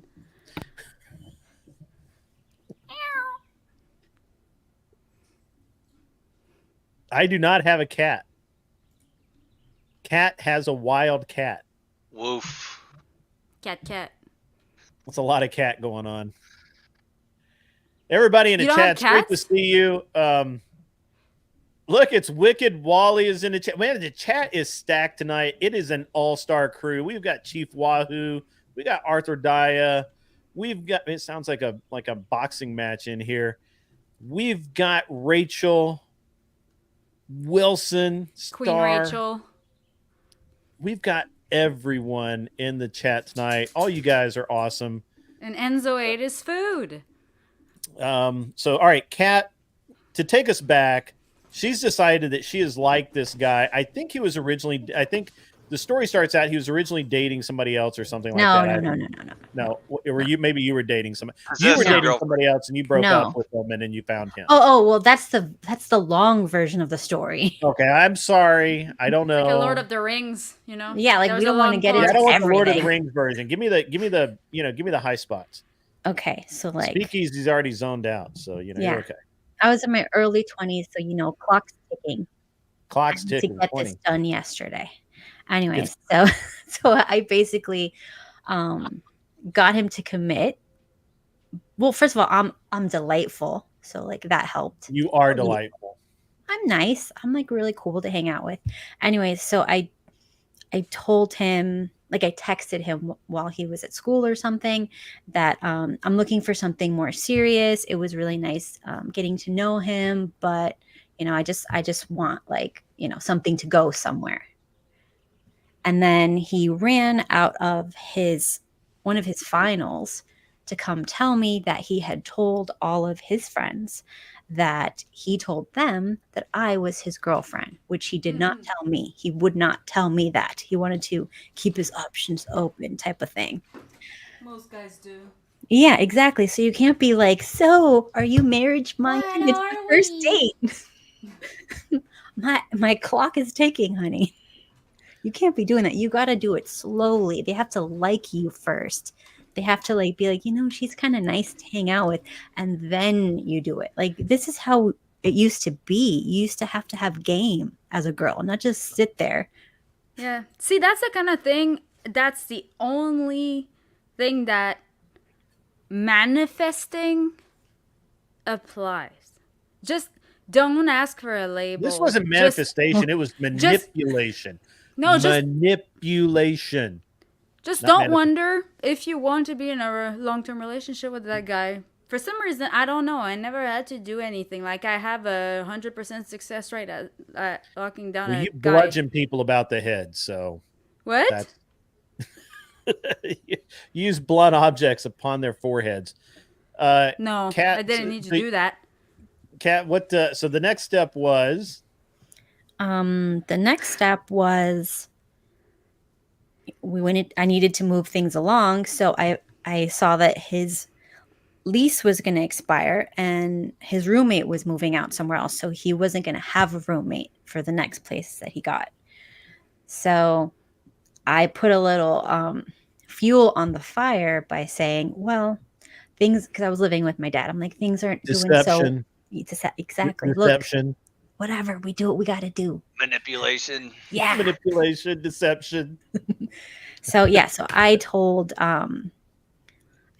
him that my dad and I were having a fight and I might have to go move with my mom in another state, and that, you know, like there's just really nothing I can do because I can't make this work. I can't make it work. And then, you know, we hung up and I waited. And then he called back with, you know, I know it's too soon. That's a great idea. Yeah, I know it's too soon. And this is going to sound crazy, but why don't we move in together? And I'm like, oh, well, you know, I would never live with someone unless I'm getting married. And then he's like, oh, well, you know, I'm pretty sure we're going to get married. Give me a couple like weeks, whatever, like we'll figure it out. And then I'm like, look, if by the lease expired, we're not married, forget it. Like, don't even bother. Well, 1 year time limit. 1 year time limit. It's the expiration date on this deal. The contract expires at midnight. Yeah. So I think like when we moved in, we had legally gotten married because his mom, I got to tell the mom part. So he introduces me to his parents. His mom pulls me aside. And his parents are very religious. He's the son of a preacher, obviously. So his mom is like, do you want to get married? And I said, yes. And then she's like, do you want to marry my son? And I'm like, yes, but he has to ask me. And she's like, but you're sure? And I'm like, yes. And she's like, I'll handle it, sweetheart. Yeah. And just like that, she invokes the mom. So now we've got two females scheming against this poor boy. Mm-hmm. This poor young man who's trying desperately to get through med school. He has no idea what's going on. He has no idea what's happening to him. He is a pawn of two women. Yes. Just and minding his own business, trying to make the world a better place. Blissfully unaware of the machinery moving against him. Yeah, exactly. So then, you know, his sisters also liked me. So they, you know, were very much on my side and persuasive. I don't really see we got more women. You didn't mention that last time. We have more women. Oh, man, this poor guy. He never had a prayer. He was done. He was donezo. Donezo. Yeah. But I mean, early on when he met my father, the first thing he said to my father is, you don't have to worry about her anymore. I'll take care of her. First thing he said. Now that's a bold move. I like that. That's how men should talk. I got this. Yeah. And my dad was like so happy. He's like, finally. Someone decent. A real man, not someone who's like, you got to make X amount before I consider you. Is that before or after the credit check? Oh, yeah. No, that was before. And then he handed in his documentation. My dad ran all the credit and background checks. I just love that. Is your dad the Persian one? Or Yes. that's okay. Was the dowry paid? Yes or no? What? Was a dowry paid? You know, his mom did pay me. Based. Was it goats? Her mom paid for the wedding ring. Fucking based. That's, Persian families. So. Well, yeah. And they lived happily ever after. Whether he likes it or not. I'm kidding. Oh, see, now this is where the feminazi stuff starts. Don't you start. Whether he wanted to or not. That poor man, he's been a victim, guys. He's been a victim. He was trapped like a goat, and he didn't even have sex. There was no sex yet. He hasn't even had sex. He was like, he's just wandering along. We did. Eventually, we did. It's fine. Obviously, you have a child. Yeah, well, obviously. So, yeah. But, you know, it was fine. I was smart. I wasn't. It is the view. That's funny. I like Rachel's comment here. I tried to tell Andrew he was too good for me and break it off twice early on. That's when I learned he does what he wants and you can't tell him shit. Accurate. We all know that. We've met him. Or I haven't met him, but I've watched enough of his stuff to know that that's exactly what happens. Another vote for men tell women what they want, as I clearly illustrated before. Right. Exactly. Can a woman be happy if she feels like she's good enough for her man, though? What do you mean? I don't know. You have to ask women. We never can figure out women. Because I don't think, like, you kind of go... Josie's you trying to always do figure out more. women. We'll wait. You always, like, do more, trying to, like, get better every day. If you feel like you're good enough from the start, you're not going to do anything to keep him. You're just gonna act entitled. That's insecurity talk. Well, I mean, a little bit's okay. Just a hair. It shouldn't be based on anything real, though. Yeah, see, Rachel gets it. Do you ever notice how insecure women are? Is that the problem with all this dating stuff? Oh, definitely. No. I think insecure is better. You just said that's what was going on in your head, that you feel like it's never good enough, and so you're constantly worrying about it. Well, because if you feel like you're good enough, you don't feel like you have to do anything. That just, as you existing inside the house, is good enough, right? You don't need to bring him anything. You don't need to refill his water or bring him his coffee in the morning, make his lunches, because you're good enough as it is, right? You don't need to do more than that. No, good enough still implies that you're doing some work in there somewhere. You're not just like coasting on cruise control. Yeah, but if you feel like he's just like a little like better than you, and like you kind of have like that, not that competitive mentality, but that go-getter mentality, you're just gonna do like a little extra every time, Of course he's better Take than your you. job He's a man. There's no contest. There's your first mistake, Josie. Stop overanalyzing shit. Me man, you woman. What's so hard to understand about that relationship? The part where she goes and gets the drink. That's pretty fucking easy. You grab the drink. And okay, that's all you we bring asked it. for. okay, Josie. If that was so easy, then make me a sandwich and then bring me a drink. You realize making a sandwich doesn't require a fucking oven.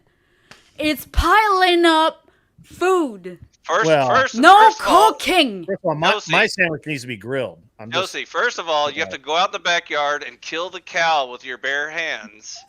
Grid. I like Phil. Phil can stay. Can I borrow one of those? Phil could stay. Phil could stay. That's funny. I'm in Southern California. How do you think my backyard is? And then after you harvest the fresh lettuce from the garden you planted, then you will make a good sandwich. I got tobacco leaves and cucumbers. Plus, I don't know for a fact, but you can tell me, ladies. Looking good is not easy. There's work involved, maintaining that beautiful image that you women have. So especially when you're Cat's age. Yeah. Oh my gosh.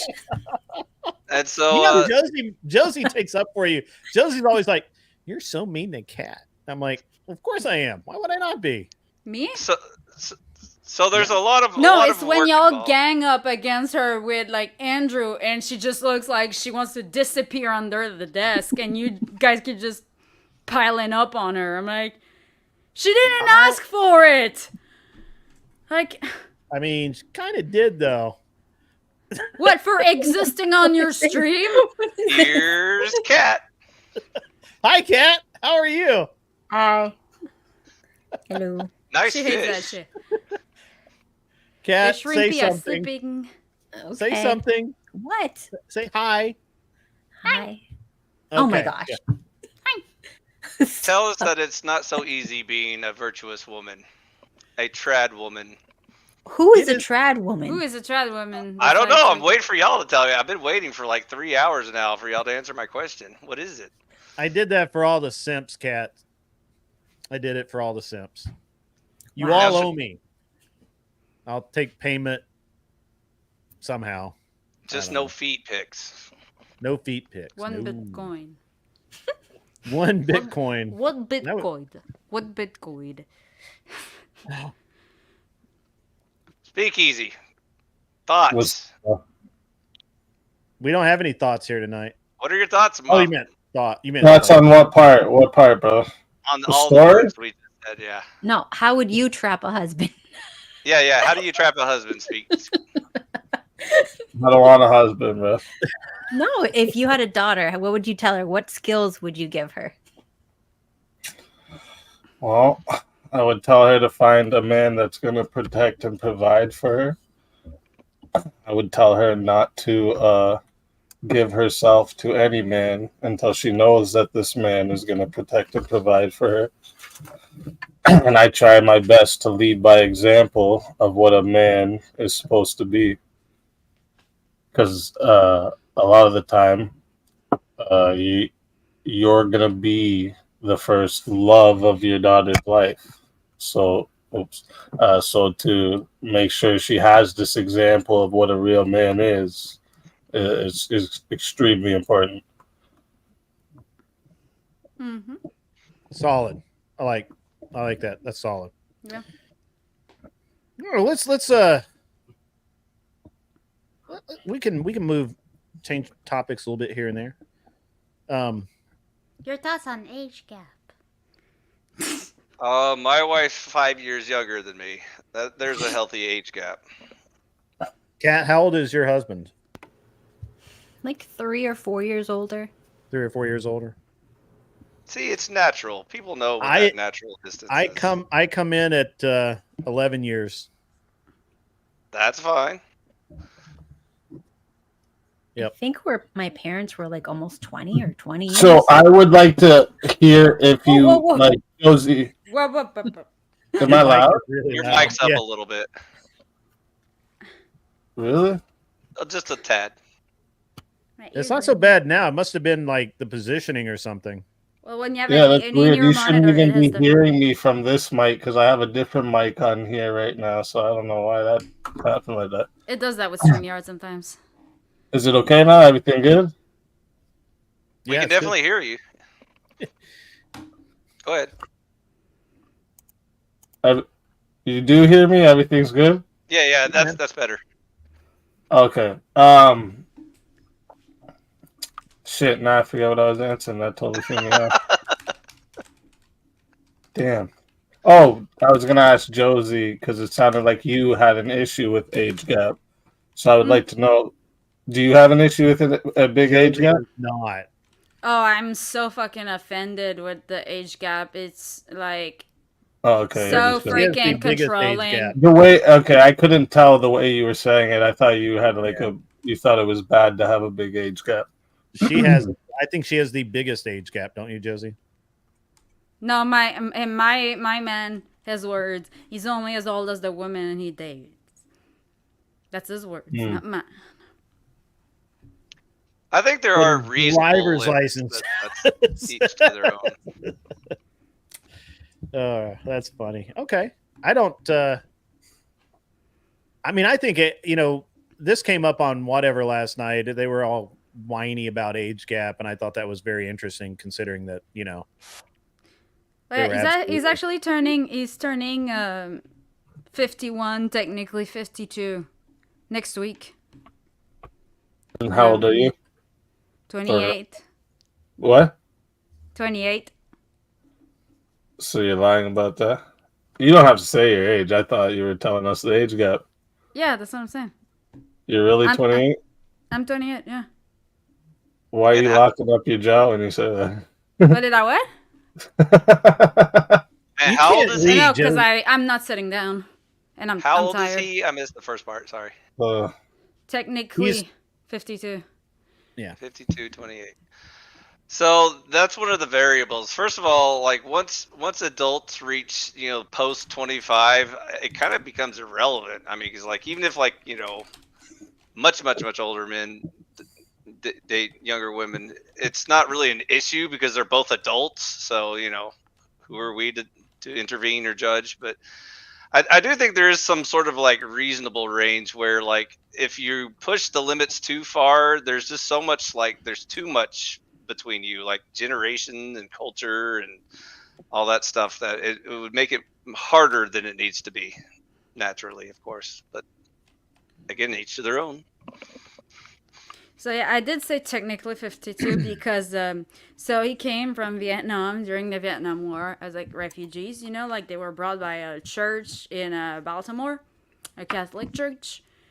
Yeah, because otherwise they would have died there, you know. So everybody on the boat, and when they got there, because they were like 7 kids, his parents wrote the wrong date of birth on the papers, so.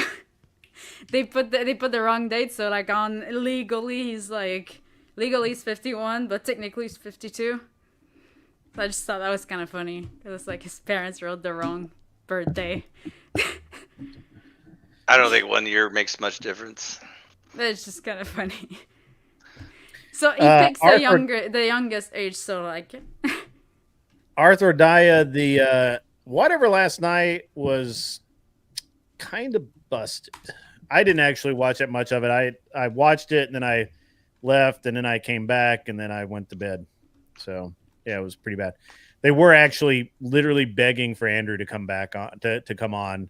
But not to be mean, but like is Q kind of boring?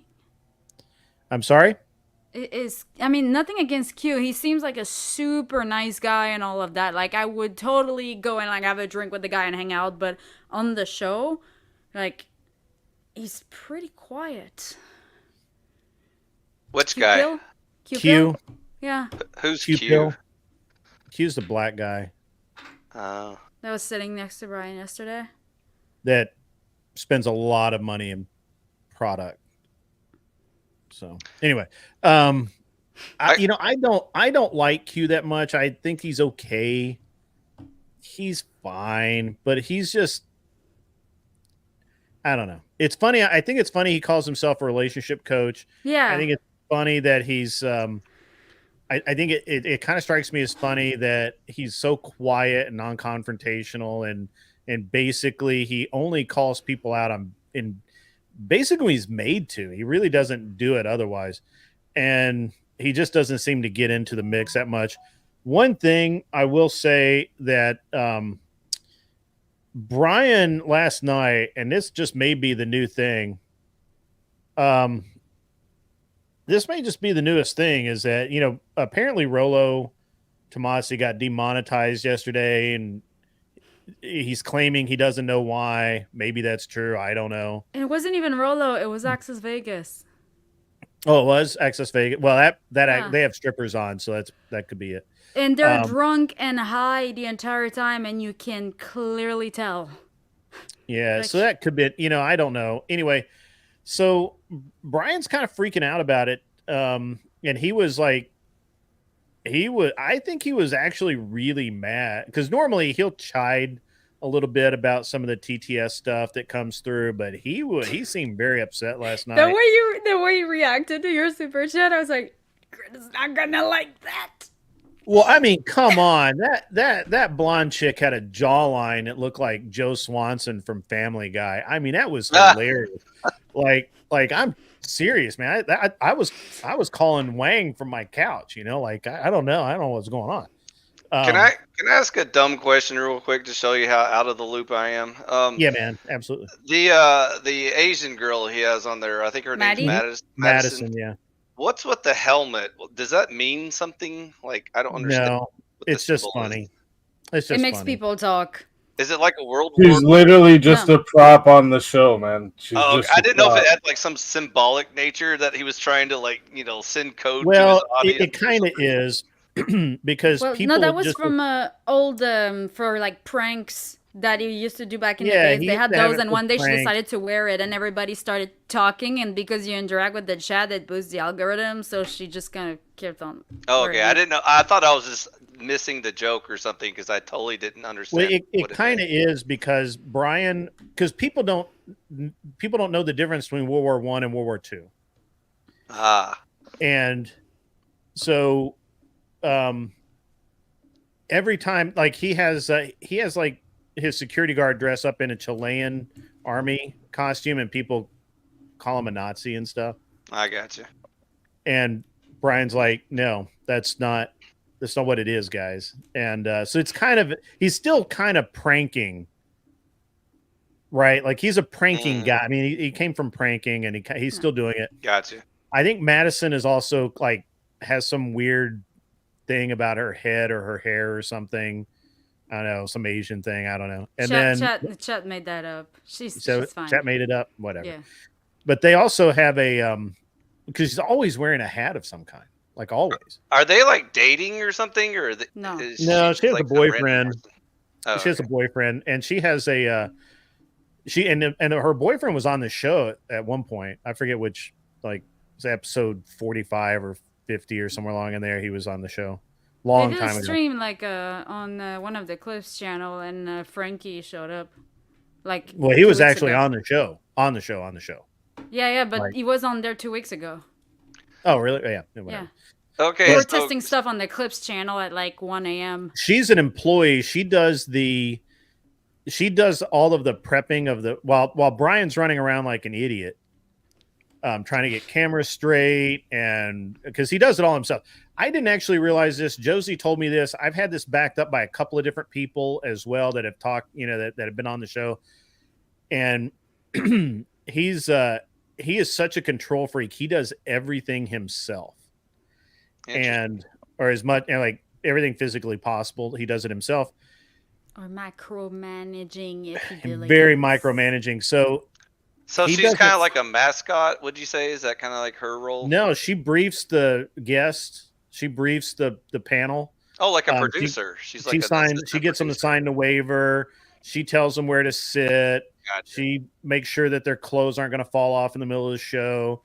So basically, he has, as near as I can tell, he has 3 staff people himself, fearless leader.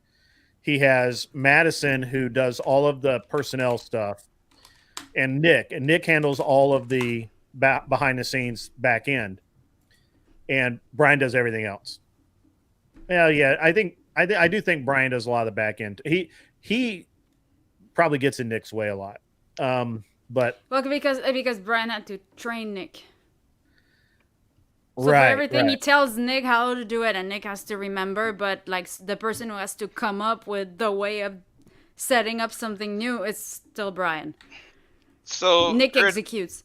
Yeah, man. Grid1, since this is your show, I'm going to very carefully ask your permission to ask a slightly controversial question. Sure, man. Stir up some drama. Yeah.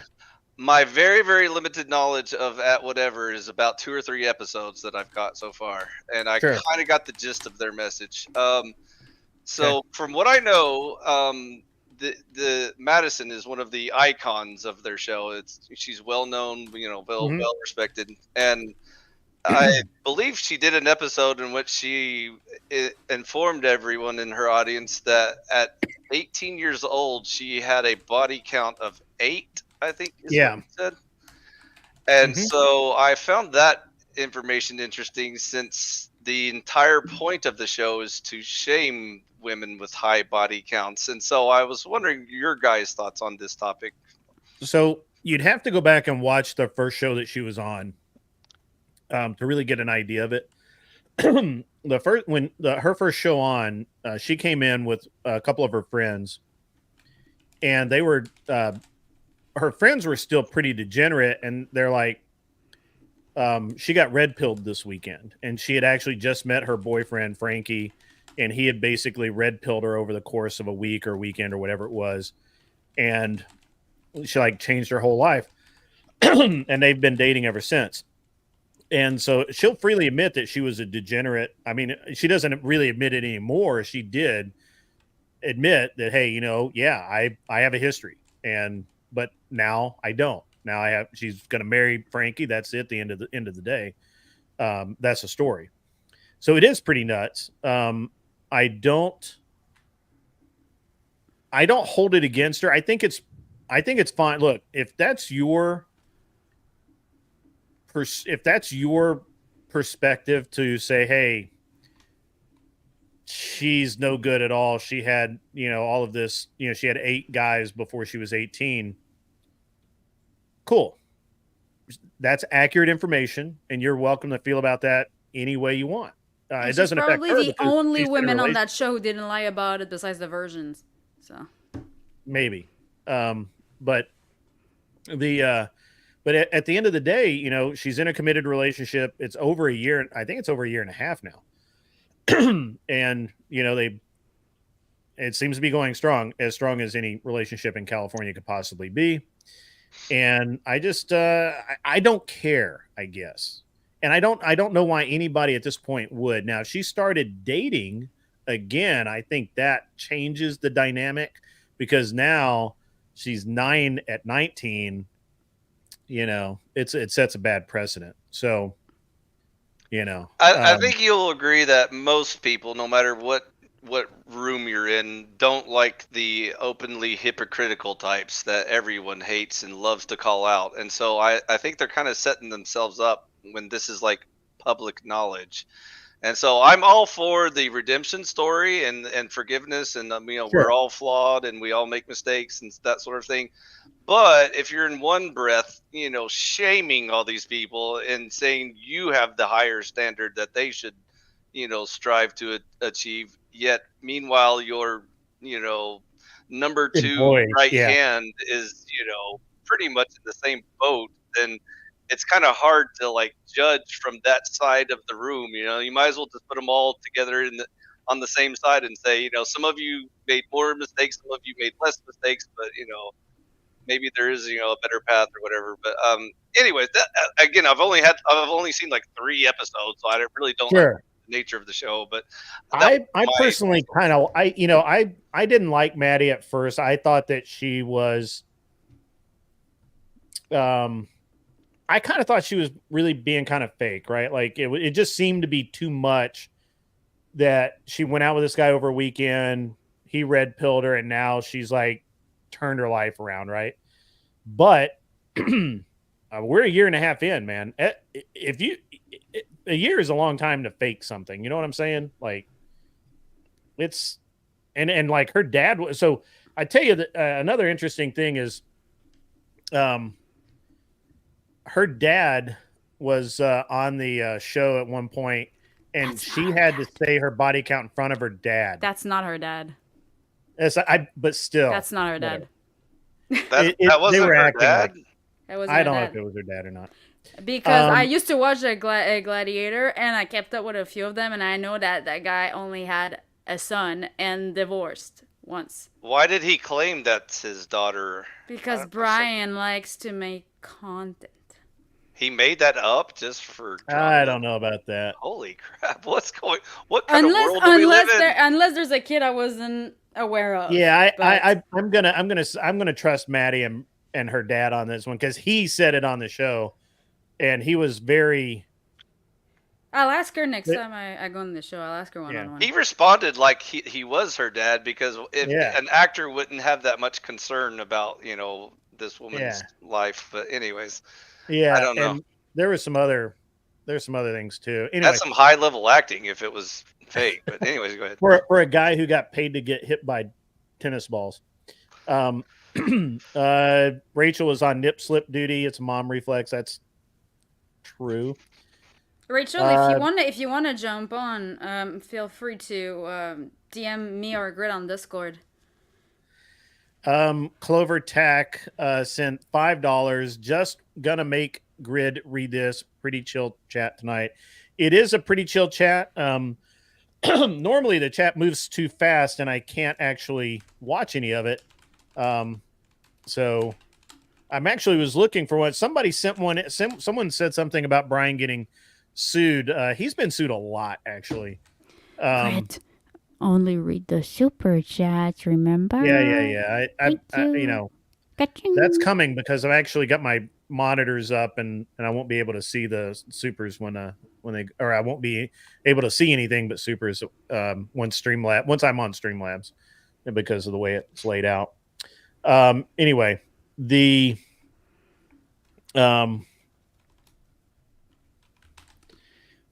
So Brian's been sued a couple of times. One of the ones I don't know because it's very Was it the crazy raccoon lady? no, she wouldn't sue him. That would be a serious mistake on her part. No, so I think he had some OnlyFans girl sue him because she lost revenue after being on the show because they made her look like such an idiot. And I think she sued him for lost revenue, which I mean, she's the harlot. So. Because OnlyFans are normally known for their brains. Right, yeah. Like he went out of his way to embarrass her, right? Like, yeah. Anyway, How dare you. So and then he had Lydia. another. Sorry, Lydia Ren, the Asian chick with the raccoon. Yeah, Bro, yeah. I mean, if that shit was on YouTube, like, besides the fact that she was like trying to screw Brian over, like her whole act, that was kind of funny. She did get arrested like the week after that. That was kind of fucking funny. Was it for pushing pills? No, she did like some weird thing at orgy party or something. Yeah, she went to some party somewhere and did something. So at the end of the day, Brian's been sued a couple of times by various people. I invited him on the night. I don't, sometimes he'll stop by, but I think, and I don't know that he sued a bunch of people, but that dude's stress levels got to be through the roof. Like it just like all the time. So, it's who knows? So I guess getting back to my question, maybe I'm a bit too old fashioned, but is 8 bodies pretty much normal these days? Is that what I'm not getting? I have no idea what normal is these days, man. I'm old. What do you mean normal? Let's ask the young people on the panel. What do you guys think? About what? About 8 bodies. Is that pretty normal these days? How old do you think Kat is? This is always a great answer. 24. Gee. That's great. Kat, you just need to start doing skincare routine videos, I think. What's your secret? Is it goat placenta or something? Like goat placenta. The Chanel Sublimage. How old are you? I forgot. She's been married for 20 years.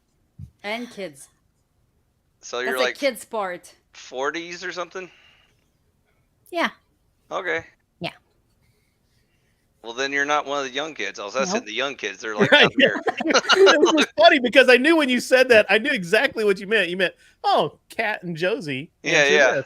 Right. So, yeah. You know what is funny? Like my boyfriend looks as old as Kat. So we look at each other like next to each other. We actually like people can't really tell. But they're like, "You're 50?" Nah. Is that my mom still think I'm capping? Like. Maybe that's what attracted you to him was his old-fashioned values or something. We just always had like we were really good friends for like many years before that. Like we were like each other's favorite person to like hang out with or like social events. We just always had fun together for some reason. Here's a young person. Rachel Wilson said 8 is low these days. So apparently I am old-fashioned. I mean, 8 at 18, it's like... you're talking about at 18? It's not low, but it's not unheard of. I think 8 at 18 in California and Santa Barbara is probably ridiculously low. UCSB like she never even she didn't get invited to parties. Nobody liked her. Like too many hosts. Right. I'm just saying. Hey, I'm gonna go. I gotta go do a couple things here. Yeah, man. Later, dude. Yeah, you're still streaming in a bit. I'll come pop back in. If you ever need me to raid your stream and turn it into a politics debate, just give me a holler. I'll make sure, bro. I'll make sure you're the first one. You know what I'm saying? That's how I'll do it. All right. Okay, take care, everybody on the panel. Hey, all right, take care. Thanks, Speakeasy, for stopping by, man. I really appreciate it. Anytime. Thanks for having me. I'll share your channel out on mine as well, too. Good. I appreciate that, man. Thank you so much. No problem. Take care, everyone. Yep. Later. Night, man. We'll see you later, though. Yeah, I mean, I think that you just have to understand that if you're talking about Santa Barbara, anywhere in the LA greater LA area, 8 is like stupid low. So Also, Grid, you and I have eyes. I think we know why it was at least that number because yeah, she's she's a cute easy girl. on the eye, so Yeah, it's she's a not cute hard to girl. figure out. But Oh no, she's beautiful. Yeah, she's a cute girl. She's seems very nice. She seems very sweet. she's really sweet. So She's really sweet. oh yeah, she seems like a really nice person. But like I said, the message of their show seems to be pretty. No, she's a cool chick. Chip and Flint, get Rachel the link. See if she's on Discord, so just send it over there. Rachel, you can go check your message requests. I DM'd you earlier today because I was helping. Do I still have the Discord up? Yeah, there you go. Just go there. They'll get it to you. Maybe she can give us some insight on the exchange with Pearl and who were the other two girls in the room? I can't remember their names. I don't remember their names either. I just remember Rachel and Pearl. Hey, Lauren I have a question for you guys. Oh, Lauren Chin. That's right. Lauren Chin was there. Chin. Totally forgot I got a question for you guys. Does the body count matter? Like that psychologist, what she said, like that chick with like the British accent. Sadia. Yeah, that. So she said that body count has to do with the amount of like it has to do with the amount of options that you have. So that like a chick that has like a lot of option and a lot of opportunities that are offered to her on the silver plate, that for her to have like, let's say, a body count of like 10, if she gets offered D like 20 times a night, to have like a body count of 10 after like 20 years, it would actually be low. Which I was like, but like that for a guy to have that, it would be like, because you don't have as many offers as a pretty woman that everybody wants. I don't know if she phrased it, but I'll go ahead and answer for every man since the beginning of time. I speak for all men. The answer is yes. It absolutely matters. Mm-hmm. Also, some of us men are a little more contemplative than others, and so we understand the difference between incels and volcels, and so obviously a woman who could have hundreds of body counts but simply chooses not to is worth way more than her weight in gold. Let me put it that way. Same for dudes. That sword cuts both ways, doesn't it, Kat? Yeah, it I takes do not two want to tango. Imagine a whore man. No, thank you. It's too much stress. And as I'm always saying, which I think you've already agreed before, Kat, if we want more trad men or we want more trad women, we need to be more trad men, and vice versa. If women want more trad men, they need to be more trad women. It's just a feedback loop. Yeah, why would a woman be low body count if all the men with low body counts would just stay with the skanky women? What's the incentive? Or they're just incels to begin with, so there's no real treasure there. I mean, if you listen to the women on whatever, I am the incel. Because I get called an incel at least once per podcast. He hates women. Yeah, I love that. Who I hurt invited you? her on. I love the who hurt you thing. You did when you opened your damn mouth. Drake says only reading supers isn't the best idea. Sometimes chat users provide valuable topics of discussion without. Yep. To be honest, we don't have to read I them agree out with loud. that. Here's the thing. I try and catch all of them that I can, which is easy tonight because it's going really slow. But when it's rolling, I can't keep up. So the way you got to do it is, if you want to be seen, you want to be heard, you want me to post it, then unfortunately, you got to pay. Which again, as I always say, if you can't afford it, don't do it. Just get a hold of a mod; they'll get my attention. And honestly, like my lowest, like I have the lowest super chat. That so like it's Rachel, like if you're 99 listening, cents. I posted the link in Discord. Sorry, Josie. No, you're fine. You're fine. Yeah, my super chat is at 99 cents, and like you send at 99 cents, I'll read it. And Miss Wilson has joined us. Hello, Rachel. How are you? Hey guys, I don't know if you can hear me. Let me Welcome. We can hear. I can hear you just fine, actually. Whee! Really good. I had my earbuds in, but they disconnected, so I'll just talk on my phone. There you go. How you guys doing? Peachy. We're having fun. We're Yep. having fun. I'm having fun. Yeah, I don't know sounds about like anybody you're else. having fun. Yeah. About time. Well, you know, I can't just chat with anybody because Right. Andrew That's always true. says you're too busy with cooking and cleaning and, you know. I hear the all the pots in the things. background. Yeah, I'm in the kitchen. It's always funny when people say, "Get off Twitter and get back in the kitchen," because I'm Right. usually in the kitchen. There's some people tell me that too. I'm like, I'm already there. Not right now, but I know. There's always somebody around here that needs something to eat, so. But Andrew doesn't usually want me to, you know, just pop on any old stream, but I think he would be cool with me talking to you guys because you guys I always his send help. Andrew the link so that he can pop in. I was going to mention that. You could have just raided his gone in his private areas and Well, and, hey now. There's nothing wrong with having standards. We should That have sounds- more of them. That sounds like fun.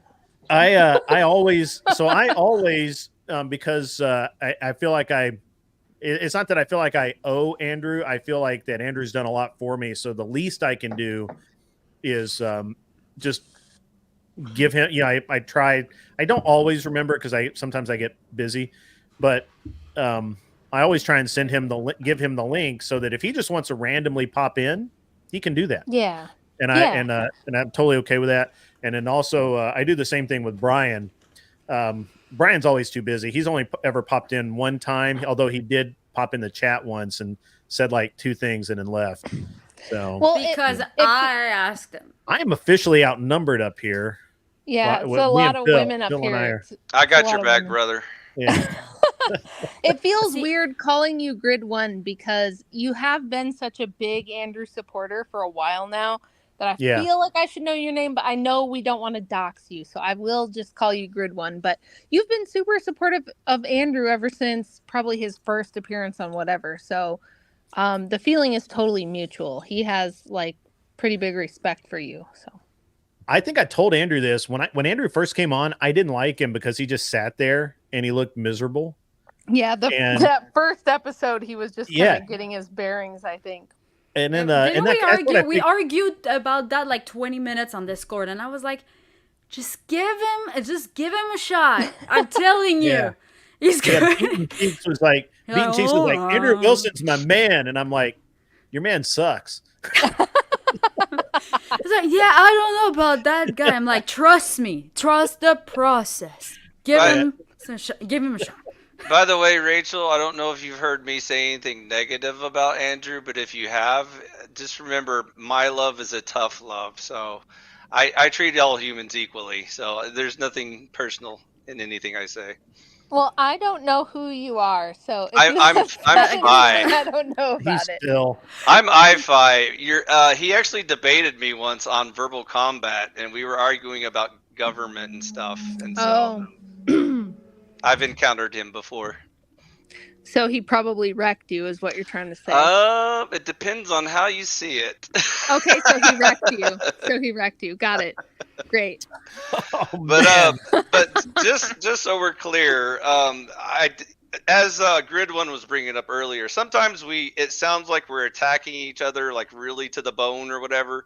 But I agree with Andrew on probably about 90% of the things he says. So I don't want anyone to perceive this like I'm portraying him as the enemy. I would just, add little notes of ways to improve. Those are the conversations I would have with Andrew. Well, I will tell you this, like people, yes, I'm the super submissive wife and Andrew is amazing. He's the most alpha husband ever. So I am very submissive to him. However, people don't realize that if you're not Andrew, I will fucking eat you alive as well. So That part. That's my that wife. part. yeah, That is my wife. My You- wife is an angry Chinese husband, woman you to don't have everyone submit but to all me. men. So- yeah. See, like yeah. people like I was on the show, like I've been on the show a few times, and there's always in the comment section, oh, that chick she's so masculine, like nobody would date her. I'm like, why would I be like feminine and submissive to you? Like, Yeah. I mean, No. it's we are all. This is when people will say, I mean, you guys know we have our haters, and people love to talk smack and make up rumors and lies about me and Andrew, but it's like none of us are trad women, right? We're all born. I'm probably the oldest one here. I'm 43. I was born in 1980. You're not. nah. Cat. No, I'm not. Okay, No. well, y'all look good for your age then. Cat's older than you. Josie's Okay. younger than you. Wow. And I'm older than you, but I'm not a woman. Well, excellent.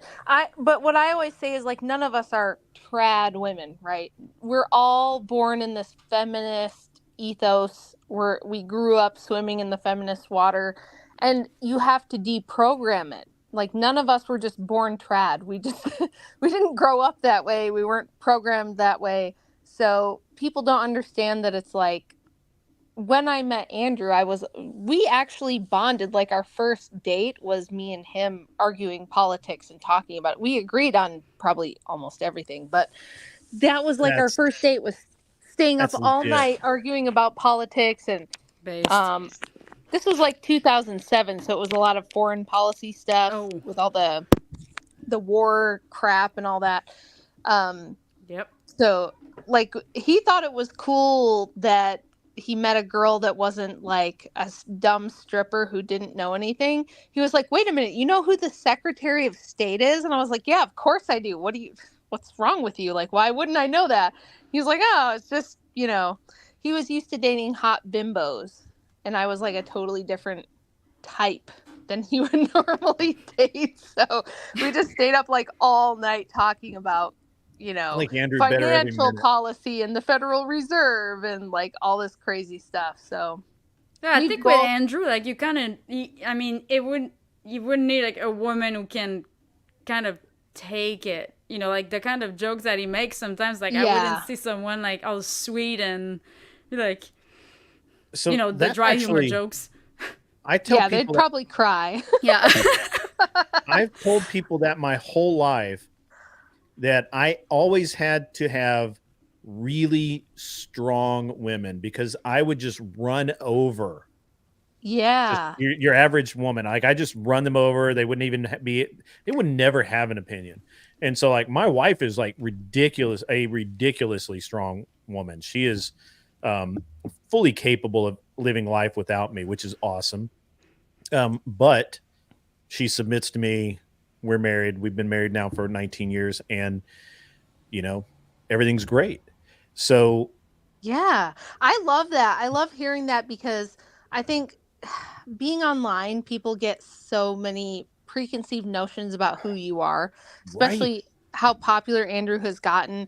They just make all kinds of assumptions about us, and then they go watch like our haters' videos that they've made, like these ridiculous. I mean, you guys have videos. it. Like you guys are kind of having it rough. Like sorry, like it's pretty bad. We get it so bad. We get it so Like- bad. Like people think Andrew was cheating on his black ex-wife with me and got me. where not- did this that is- come from? I have to know because I have seen that. Do you want to everywhere. see the document? I have it. I The- really don't.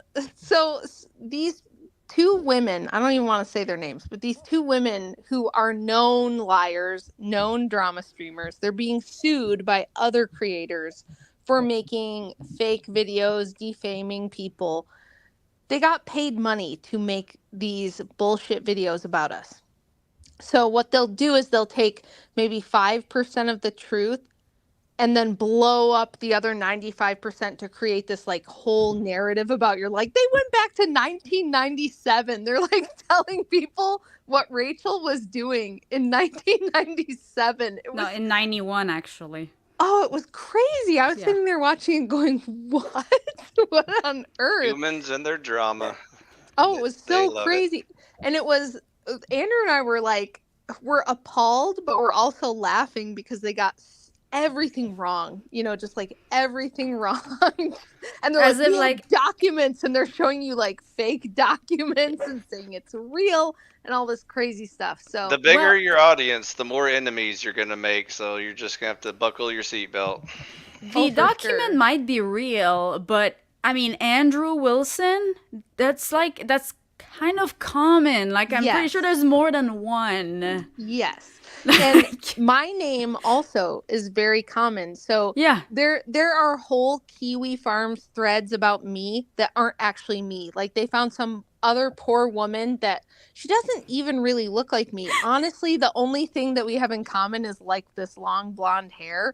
And they posted this whole thread about this poor woman and her life and everything about her, saying that it was me. And I was like, that's not me. Just say that your family makes tennis balls or something. Yeah, it was super weird. It's just so weird to see this stuff come out, and like they make crazy narratives. Like my daughter texted me because she was like, "Mom, there's some crazy people on YouTube who are saying that you sold me on Twitter. What is going on?" I And she's read like, that. People Yeah, who she's cannot like take a joke are so fucking annoying. Yeah, she's freaking out, going, I "What? thought They're that was saying all this hilarious. stuff about me." And she's like, she goes, "They found my TikTok. My TikTok is satire. Like, obviously it's satire because my kids are Zoomers, so I mean, that they was have, like- funny as hell. Like, and there are kids, so they have this very like sarcastic sense of humor, and they're always like irony posting and stuff. And I think these people know. They know that, but they'll post it as though this is totally serious and completely real, like whatever, some tweet I made like 4 years ago or something my daughter posted like 5 years ago. And they'll be like, "Look, she sold her child on Twitter." And then people will act like that's real. And I'm like, does that sound even plausible to you that I'm selling my kids on Twitter? Really? So it's been wild. I think it's because Andrew has gotten so popular so quickly, and he has slaughtered a lot of the golden calves that are out there. So there are people, especially like Destiny and the whole DGG orbit, really came for him a few months ago. I had Josie's that our one. spy in the DGG. Yeah. Josie is our spy in the DGG. She's in there. Oh, good. I mean, I'm Good. not You need that because they have great incentive. I'll just put it this way. I don't want to say too much, but they have a lot of incentive, okay, to take down certain people. When Andrew became like the one guy who could just humiliate Destiny easily in minutes, it was just everybody came with the knives out for us and made crazy accusations, wild videos, all kinds of lies, hilarious stuff. That's why, like, on the Crucible, we have running jokes about Andrew's black ex-wife. Yeah, You the know? Right. Raka. Yeah. And people will still message us and be like, "Is that true? Did you Shout out to cheat on your Taraka. black ex-wife with Andrew?" And I'm like, dude, no. Like, of course not. I would never sleep with a married man. That's insane. Of course I didn't do that. Of course he didn't do that. But they Even think if that you it's did, real. who cares? Well, that's Even true. if you did.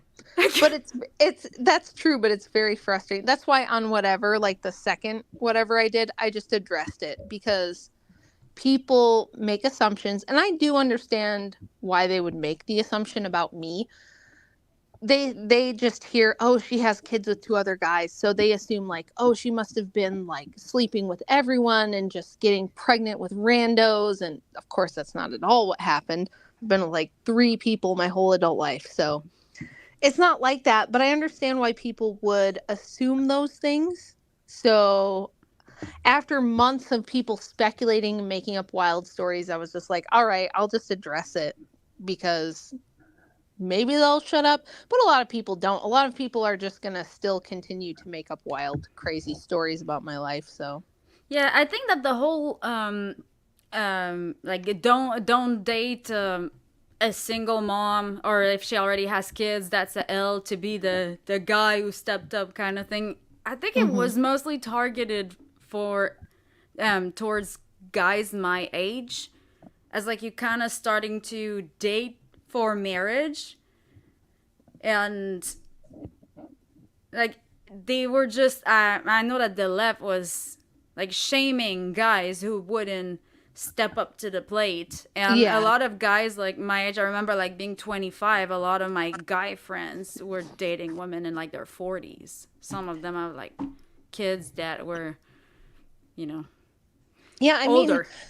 mean, I'll just be super brutally honest. When I met Andrew, my life was kind of a dumpster fire. Not because I was promiscuous. I never was. Like my high school boyfriend, we had been like together since we were in junior high. Thought we were going to get married, all those things, right? It was not like I was just sleeping with random people at all.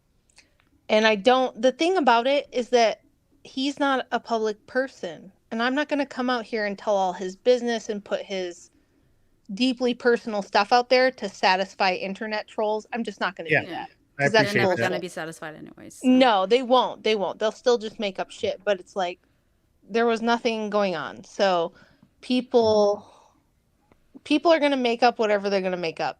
So I was just like, I'll say my piece and that'll be that. And if people can either take it or leave it, and that's it. Yeah, I just thought that was like a harsh reaction over like some chick baking a cake in a weird angle that made like big boobs look big, which was like, you know, a reaction that you would expect to see some, you know, the way that you reacted was something that It was just a joke. Like, that's the thing about Twitter is like I just thought I was making a funny joke and it blew up into this huge thing, and it really wasn't even because of my joke about her, which all I said was, hey, if you don't want all that cake batter all over your boobies, you could just like put on an apron or, you know. Yeah. It was just a joke. And pull your hair up. Nobody wants to have hair in the cake. Like, yeah. Well, So- it was just me saying like we all kind of know what she's doing, right? But what happened is that famous baseball player Aubrey Huff, he got involved in it. Oh. Because he had been in her DMs and like trying to hit on her and stuff, and so he got in the mix. So it wasn't even really what I said that was a big deal. It was because he got involved, and then like ESPN picked it up, and because ESPN picked it up, then Fox News picked it up, and so it went crazy all over the internet, and it was like a really wild thing, and it just put a big target on my back because my tweet was the thing that kind of like started it, but it really wasn't the thing that made it take off. It was really Aubrey Huff and him being in her DMs, but also like criticizing her at the same time, which really didn't have anything to do with me. And me and Cake Girl, like, we made good in DMs. We're fine. Like, we called a truce. There's no more issues with me and her. But yeah, when stuff like that happens, it just, everybody's eyeballs are on you and everybody speculates. So Do you mind if I? Oh, sorry. Go ahead. Go ahead. No, go ahead, Phil. Go ahead. I was going to ask if you mind if I ask you a question about your exchange with Lauren Chin and Pearl. yeah, sure. Do you feel like that? For some reason, that video was labeled a debate, and I didn't hear y'all debate anything. Did you feel like it was a debate between you guys? It was really a debate between Pearl and Lauren because they have personal beef. And me and Isabella Riley Moody, we were just kind of like there. I think I talked a lot more than she did, but it was like Lauren and Pearl had personal beef, and it was supposed to be a debate. But what had happened was Andrew had just debated Lauren a week or two before that and absolutely crushed her. And she ended up kind of adopting more of Andrew's positions by the time that we showed up on Timcast together. Like, he really changed her mind on some things. So she might have originally had a debate in mind, but then she already kind of changed her mind by the time she got to the show. Interesting. Yeah, pretty much. But, I mean, Pearl will say the most controversial things. And, you know, for clicks, mostly. Understood. I mean, the thing about Pearl is she means it. She's not joking. She's not messing around. She's serious about she really believes that. Like, she and I talk. But she knows how to turn up the shock value of her message. Of course. Agree. Honestly, I think she's freaking hilarious. I do too. Oh yes, very entertaining. But you know, her delivery, I don't know why. It's just she does it for shock value though. I watching Pearl, I just think that she just says what comes to her brain, and that's Yeah. it. Yeah. Like, I think that other people read it as being, well, she's just saying that for content or whatever. But I've actually watched not a ton of her stuff, but a fair amount, and she just says it. Just this is Yeah. it, and Yeah, and she it makes does. great content because it's really funny. It's really funny. It is very funny, but she's not like people think that she is purely saying the things she says to get the reaction, and there's some of that. There's definitely that element, but she really believes what she says. Like she's not full of shit. You know, she Oh yeah, really I never implied she was making up anything. I was just saying she knows how to sell it where it gets the most, reaction from, like the most clicks and views, the way she presents the information. Oh, it was so Okay. funny on Timcast when she asked everyone. She's like, "Who here was a virgin when they got married? Anyone? Anyone?" And nobody said anything. And she was like, "Okay, then, Yeah, exactly. See, that's the way you like just open the can of worms. Kat, Yeah, can you read she's- the super she's chat for great me, at that. please? No, I can't. You can't read that? Do you want me to Come do on. that? Tiki, what is this? Tick, Oh. tick, tick. Grid 2 Go Kart Sports donated $2. My sprinkler goes like this. Tick, tick, tick, tick. Oh, okay. I don't do that, by the way. I don't. That's not me. I know that. I don't know why. I don't know who it And is. comes but it- back like this. Yeah. I don't do You're that. doing a great job, by the way. Thank you. Yeah, that's pretty good. Made it's by made Jim by Bob Jim says Oh, redhead. Jim Bob! Get Jim a vote. Bob! Jim Jim Bob, Bob's my you favorite. could be up on this very stage. I have invited you many times, so Come on, Jim Bob. You you're love welcome me. to come on up and be a part of the program. I really so I don't have a problem with Pearl, and we actually, it's funny because all we've done tonight in a couple of different programs now is talk about Pearl, and I just don't find her that. First of all, I think a lot of what she says is interesting and needs to be said. I don't agree with everything she says, but that's where it kind of ends with Pearl for me. I really do think that she's okay. She's just okay. She's Yeah, when we went on Timcast together, we were hanging out before and talking about like what we were gonna say the next day. And she really just had like personal things about what Lauren had said about her on Twitter that she wanted to address. And I was like, look, you are the wrecking ball that bursts the whole door open for me, and then I come in with like the historical facts and the logic and all the argumentation to back up whatever wild shit you said that kicked the door open, So like me and her are a pretty good team that way, I think. Sure. Yeah. I actually really I think that it's interesting that you seem to be a more level-headed debater even than Andrew is. Andrew's very level-headed, but you seem even more level-headed, just even, calm, and you don't you don't seem to get very excited in the middle of it. So that's interesting. I do, but I think it's a symptom of having 4 daughters. Oh yeah. I think, Okay. having Makes 4 perfect daughters, you sense. just kind of learn, like, I want to come out and say certain things, but you just learn there's a certain way you got to say it. But Yeah. I think what Andrew and I are a good team because he comes out and just says the shit that everybody wants to hear and that gets all the applause and the cheers. And then I come in and I do the same thing, but it doesn't matter if I say the same thing he says. It's coming out of a woman's mouth, a woman who's a mom. And so people take it differently. Even if my delivery isn't all that different, people take it very differently because they're like, well, this is a woman saying it. So it's really interesting to see that. It's interesting to see how Andrew can say something and they all get offended and they all get upset and everybody's like, oh my God, he's so mean. He's so awful. And then I'll That's come right. on and say the same thing, but because it's coming out of my mouth, everyone's like, she has a point there and we should probably listen. It just shows you how men are perceived as like mean and aggressive and problematic and toxic, but if a woman says the same thing, it's more acceptable. We'll see. Okay, now I wouldn't debate Andrew have to because ask. if he raises his voice, I'm just gonna start crying. So I have to. That's kind of the perfect lead in. What is it with the man versus bear question that just triggers every single female on the planet? I'm What is it? glad you asked. I'm glad you asked because I think this is a very deep thing. Most people are just like, oh, this question is annoying and I'm tired of it. But I'm like, no, this absolutely illustrates exactly what the programming is. I talk on my channel and in my writing and the stuff I do, I talk all the time about feminist programming and the propaganda and how strong it is.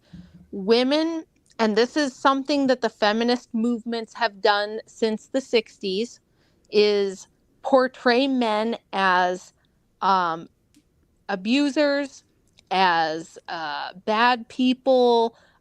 Like the only thing holding every man back from being a full-blown rapist is, the feminist movement. And if it weren't for them, you'd all just be chained to a stove and beaten every day and raped endlessly, right? That this is how things used to be, and that it would still be this way if it wasn't for feminism. And women don't even know that they've been programmed with this stuff. So what the bear question does is it shows how, like, if you were remotely rational, okay, you would understand that the bear is going to pose a much greater threat than any random man. Any random bear is going to be far more of a threat to your physical safety than any random man. But these women have a perception, and they've been asked, right? Brian will say, well, how many, out of every random man, what percentage do you think might want to assault you or hurt you? And they'll say shit like half. They'll be like, half of men are just waiting to assault me.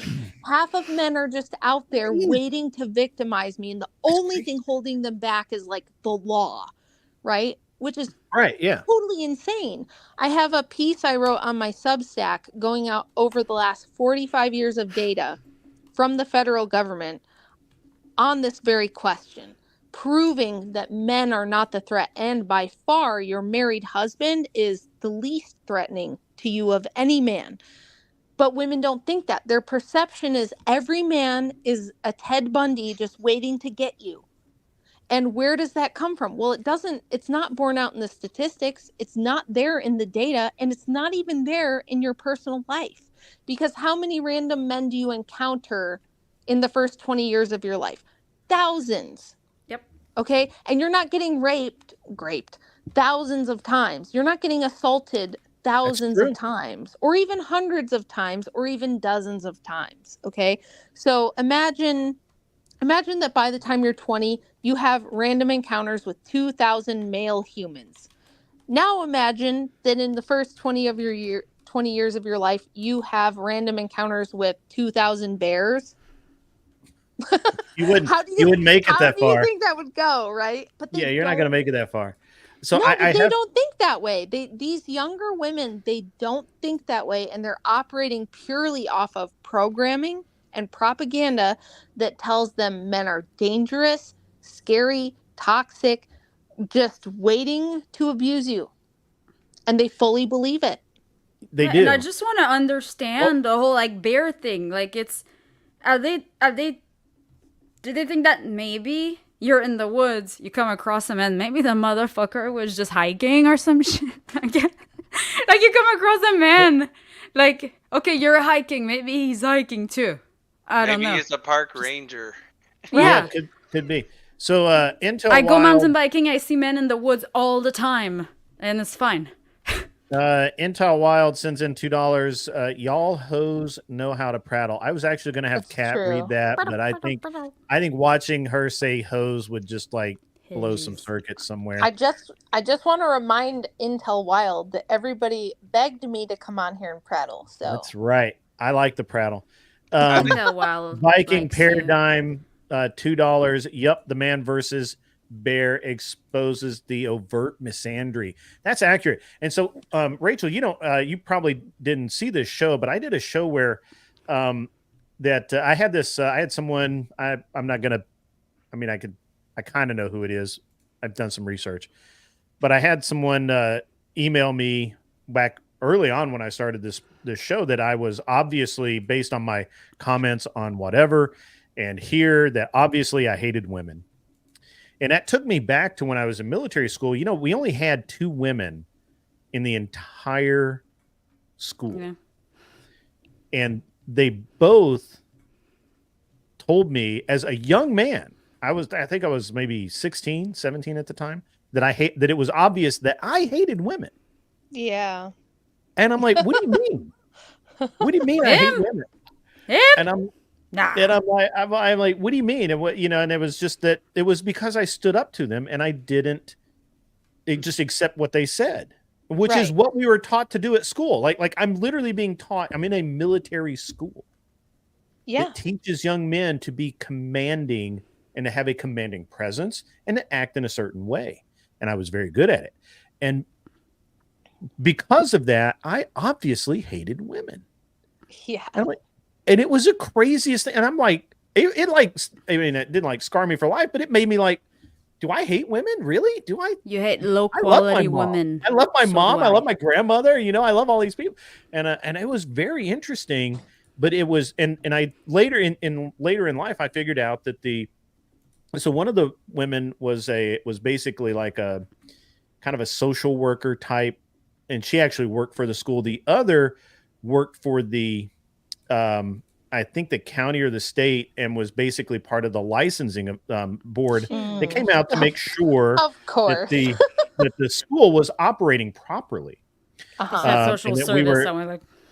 And we were, that all of us poor children that were, had to live at this school were getting all of the things that we needed, and the education was, all the certifications were up to date, whatever she did.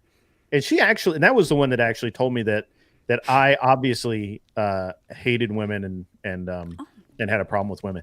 And I'm like, this is later in life, I was like, that's the biggest load of crap I ever heard in my life. But as a young man, it sounds like gaslighting to me. It really was.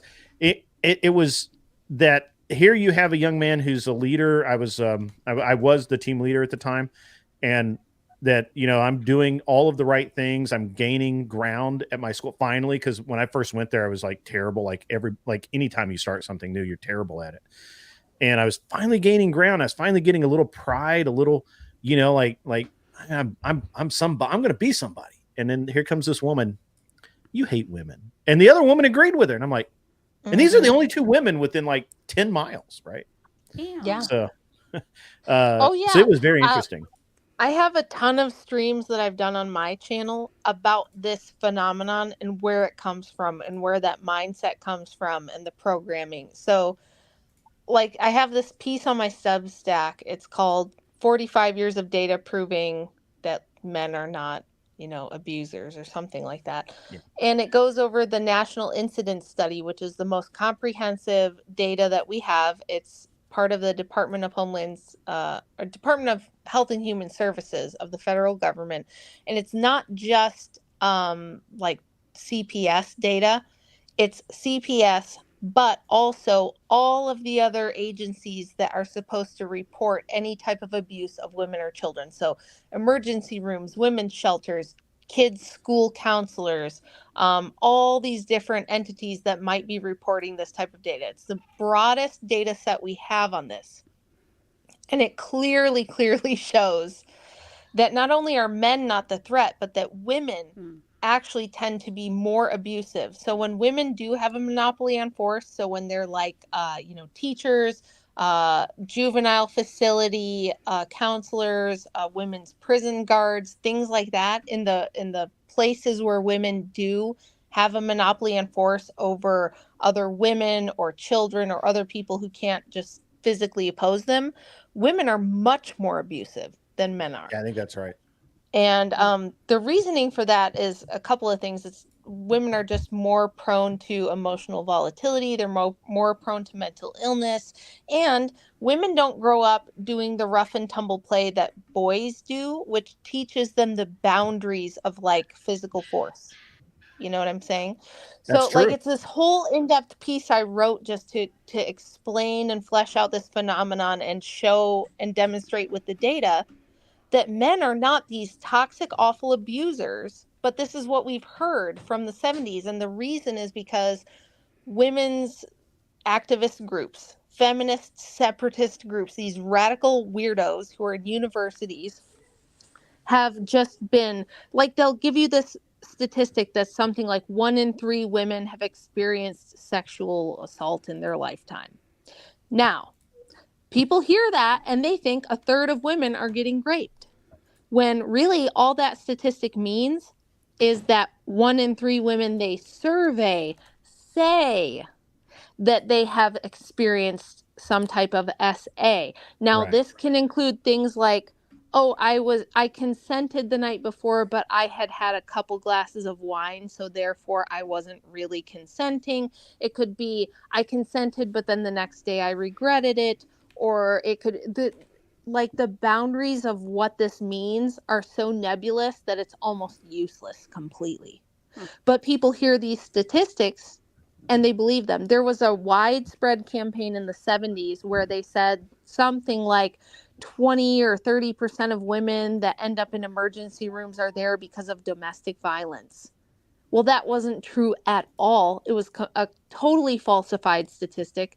The actual statistic was 0.01% of women who end up in an emergency room are there because of domestic violence. So what they do is literally fudge the numbers. They fake statistics. They cherry pick data, and they create false narratives that make women think men are these scary predatory creatures when they're really not. And especially they'll say, oh, your father or your husband, those are the people you need to be careful of, right? It's safer for you to cohabitate with a boyfriend when the data says your married father of your children, the guy you have babies with that you are married to, is the least likely by a factor of 12 times to abuse you.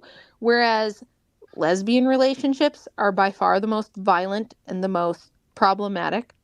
And then living with your boyfriend, you're just your boyfriend who you're dating, those people are actually more dangerous. So the whole women's liberation movement of telling women don't get married because you can get trapped in an abusive relationship, that was all bullshit.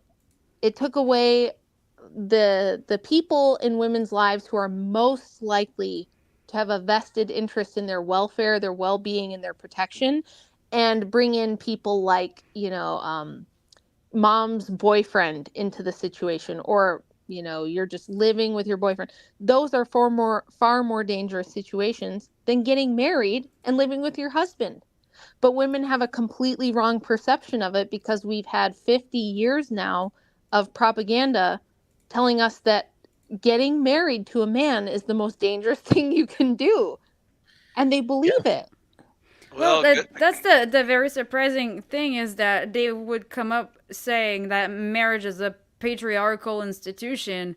Yeah. But if marriage is so bad, then why do the rich get married and the poor don't? Like, are they choosing to oppress themselves given their options? Right. Yeah, that's a really good point, because that's the truth. I mean, now what we have is these like lower income brackets. They're the only ones having the kids, but they're having almost all the kids out of wedlock, right? And then the middle class isn't having any kids, and the upper class is having slightly more kids than the middle class, not by a lot, but by a little bit. And those people tend to get married and stay married because they have, a lot of wealth and a lot of assets, and so divorce is not so great for them.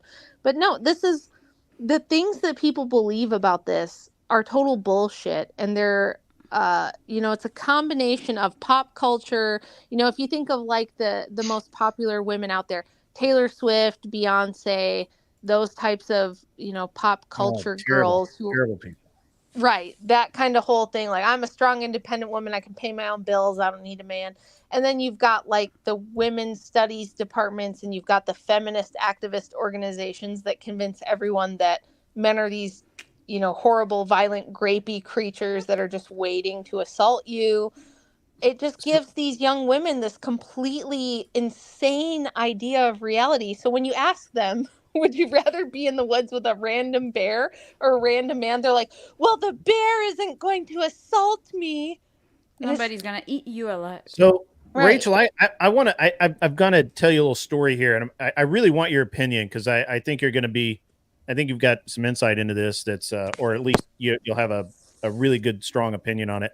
Unconventional man, thank you for the $10, man. Really appreciate it. It helps me justify doing this to my wife. So when I got married, my wife had never had a job. She was in school. She was basically a professional student. She either had scholarships or her parents paid for her schooling, and she had never actually had a job. She actually complained about how much I worked because she had never had a job and never understood really what work was. So we get married. She starts working, not a serious job, and we do not have children for 5 years, mainly because we didn't feel like that we could afford them. And we didn't want to add the stress to the relationship that would cause. And that was basically me really doing that. We ended up having children as my wife had been a professional for a couple of years as she gotten out of school, that sort of thing. I had the shops. I was working ridiculous number of hours.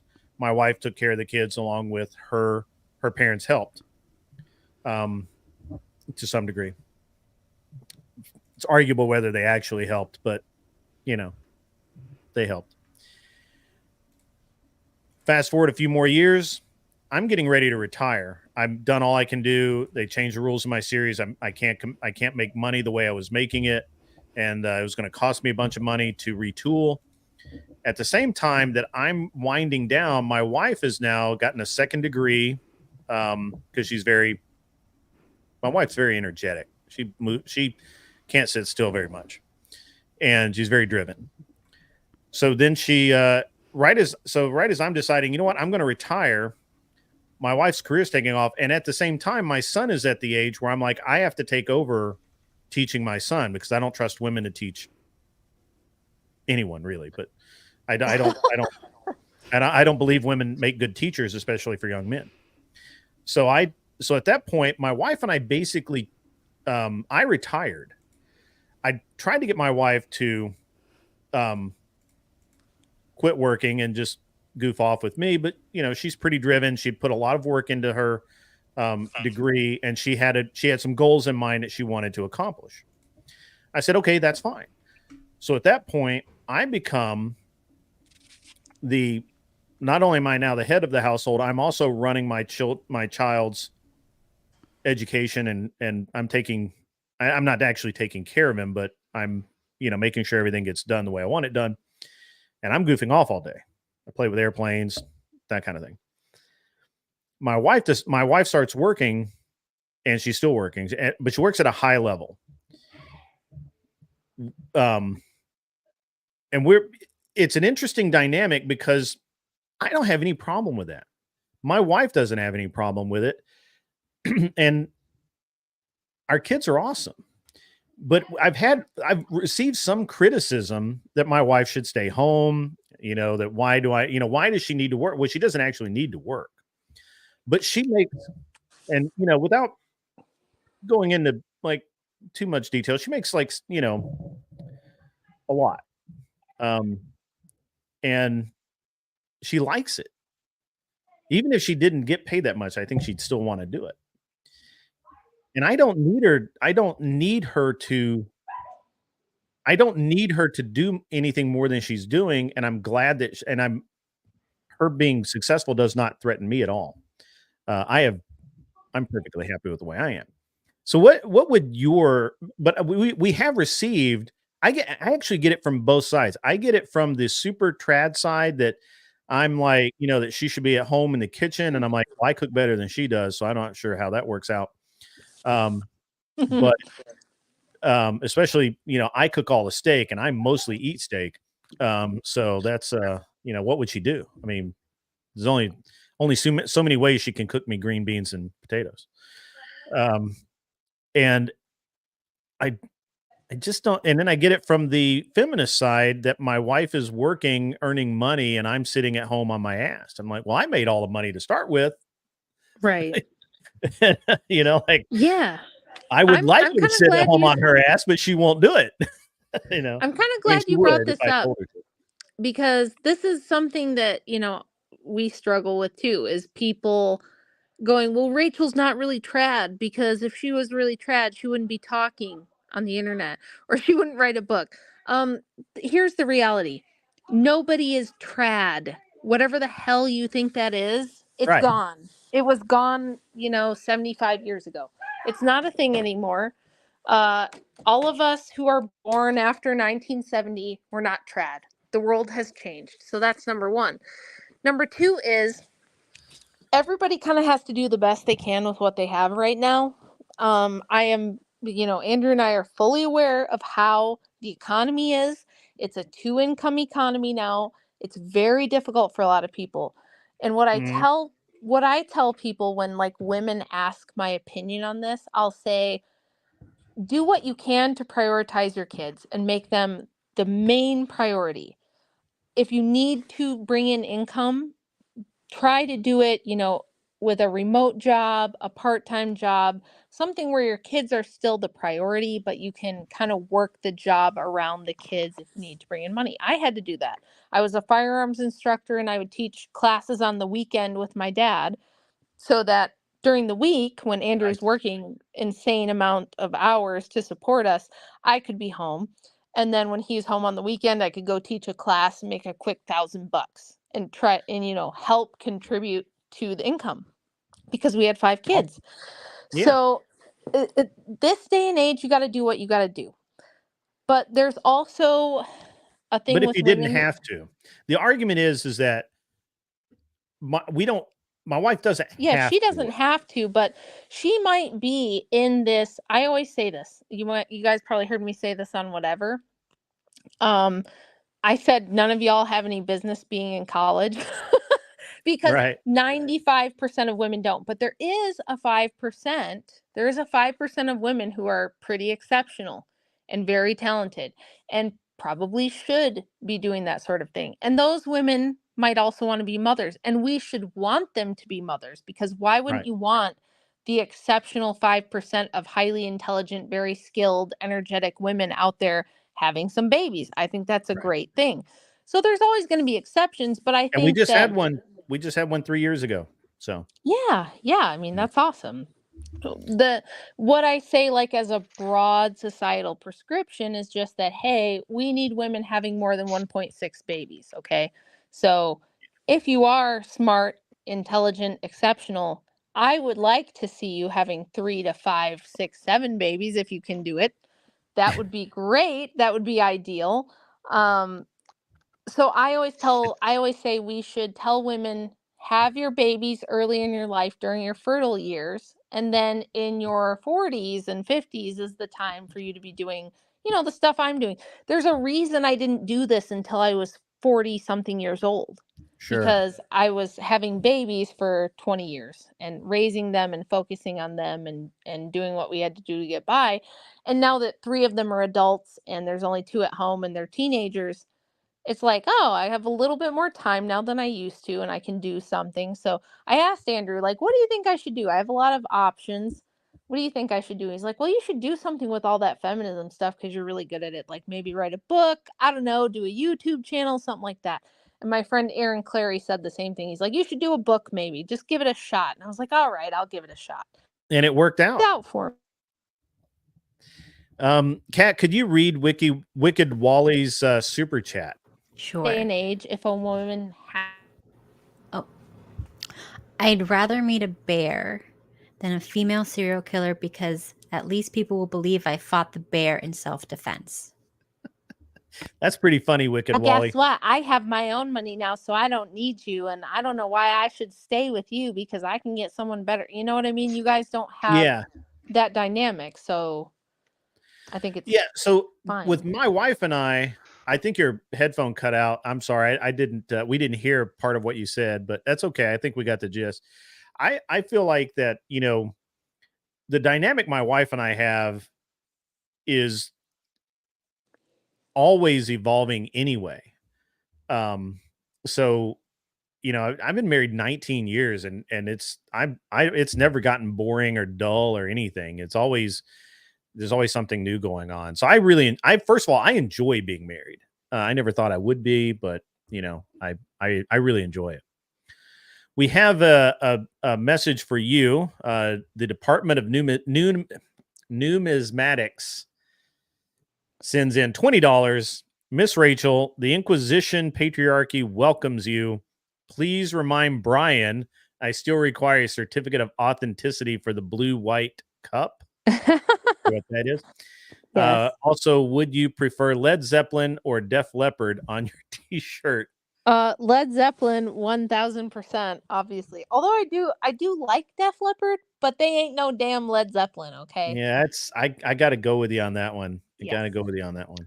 Yeah. Hey, hey, grid1, I'm gonna go ahead and head out now. So, hey, man. Okay, Phil, I appreciate you showing up, and you're welcome back. Just stop in sometime on your way through. Yeah, I'll give you a holler on the Discord.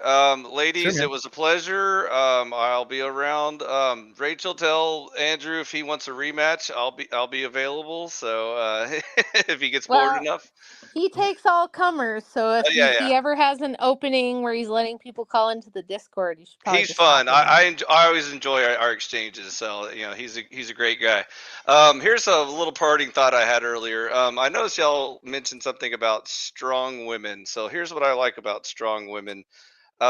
They tend to create stronger men, or at least weed out the weak men. So either way, That's I like 100%. strong women. So more That's power 100%. to y'all, and I will be around. Have a good night later on.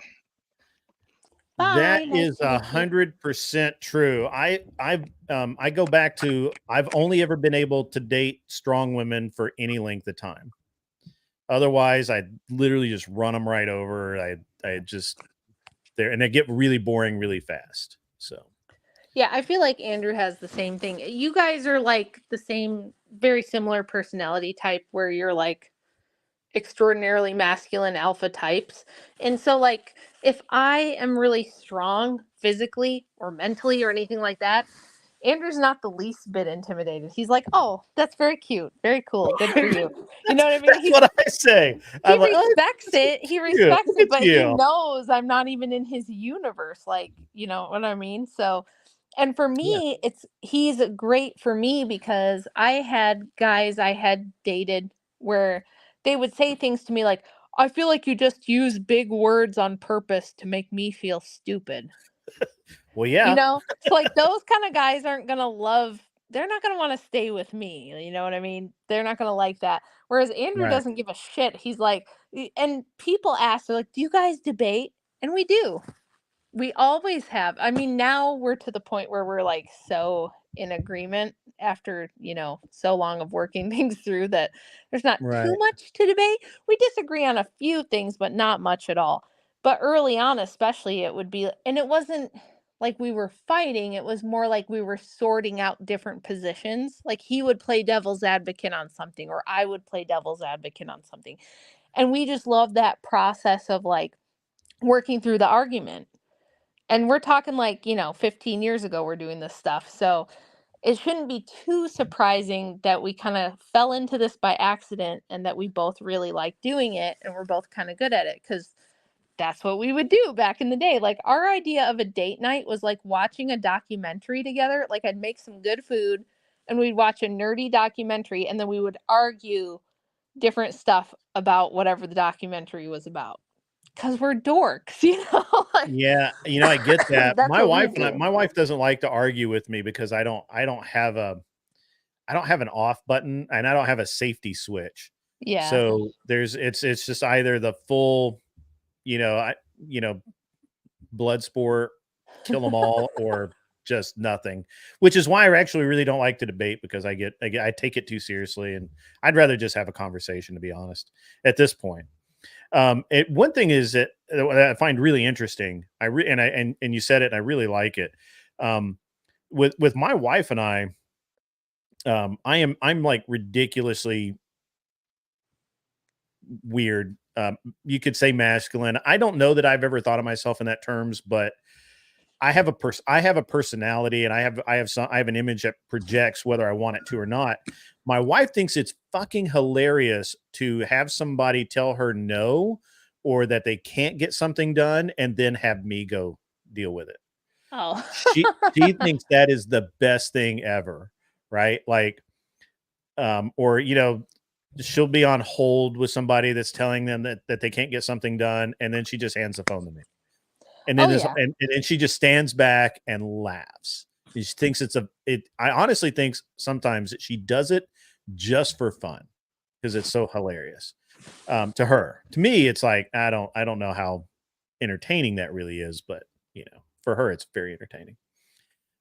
We have Arthur Daya, who let me give you a little bit of background. Arthur Daya is I don't actually remember how old she is, so I'm not going to say, but she is a doctor. She's an anesthesiologist. She is an amazing woman in that she paid off all of her student loans, which was in the $300 and something thousand range. Lord have mercy. Then she paid off. She saved $100,000 and was going to go buy a house. Could not take the idea of going $400,000 or more into debt again after she had just paid off almost $400,000. So she actually saved a couple more years and bought a house in cash. And she pays cash for everything. And she lives a kind of a Spartan existence, from my understanding. And she not a lot of frills and that sort of thing.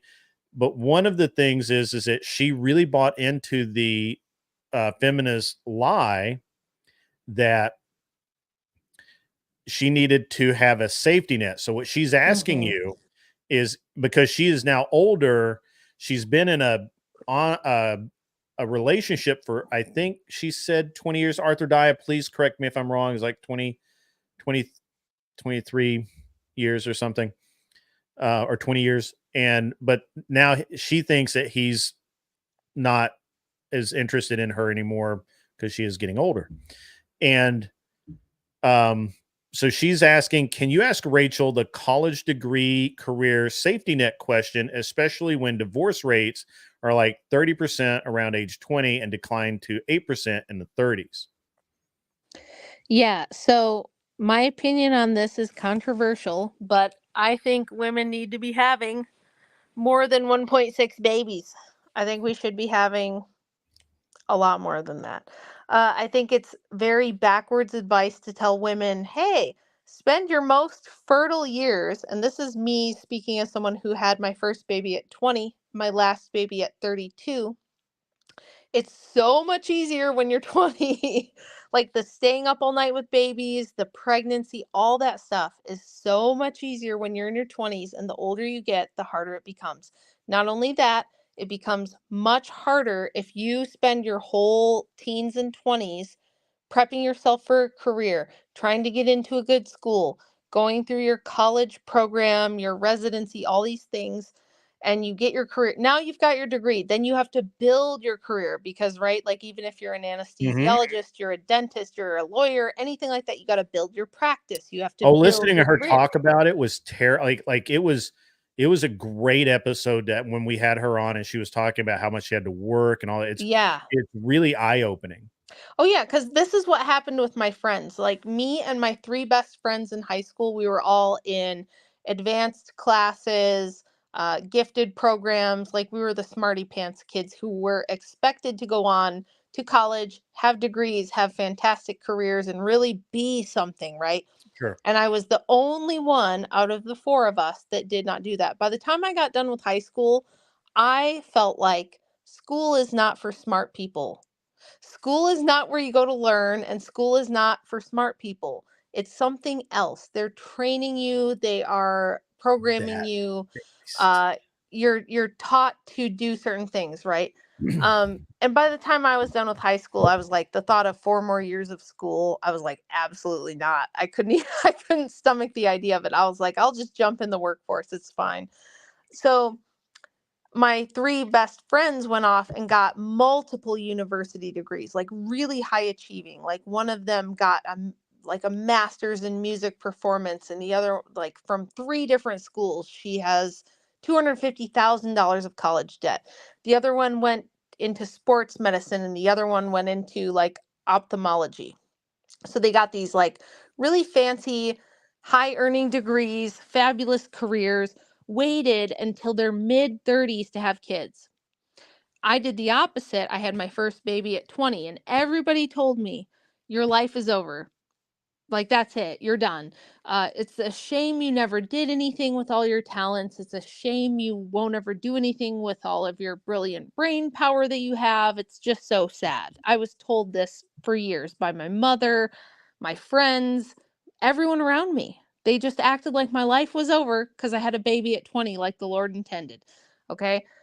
Now I watched my friends go into their 30s, and all of them had this thing where suddenly the biological clock hits and they're like, "Oh shit.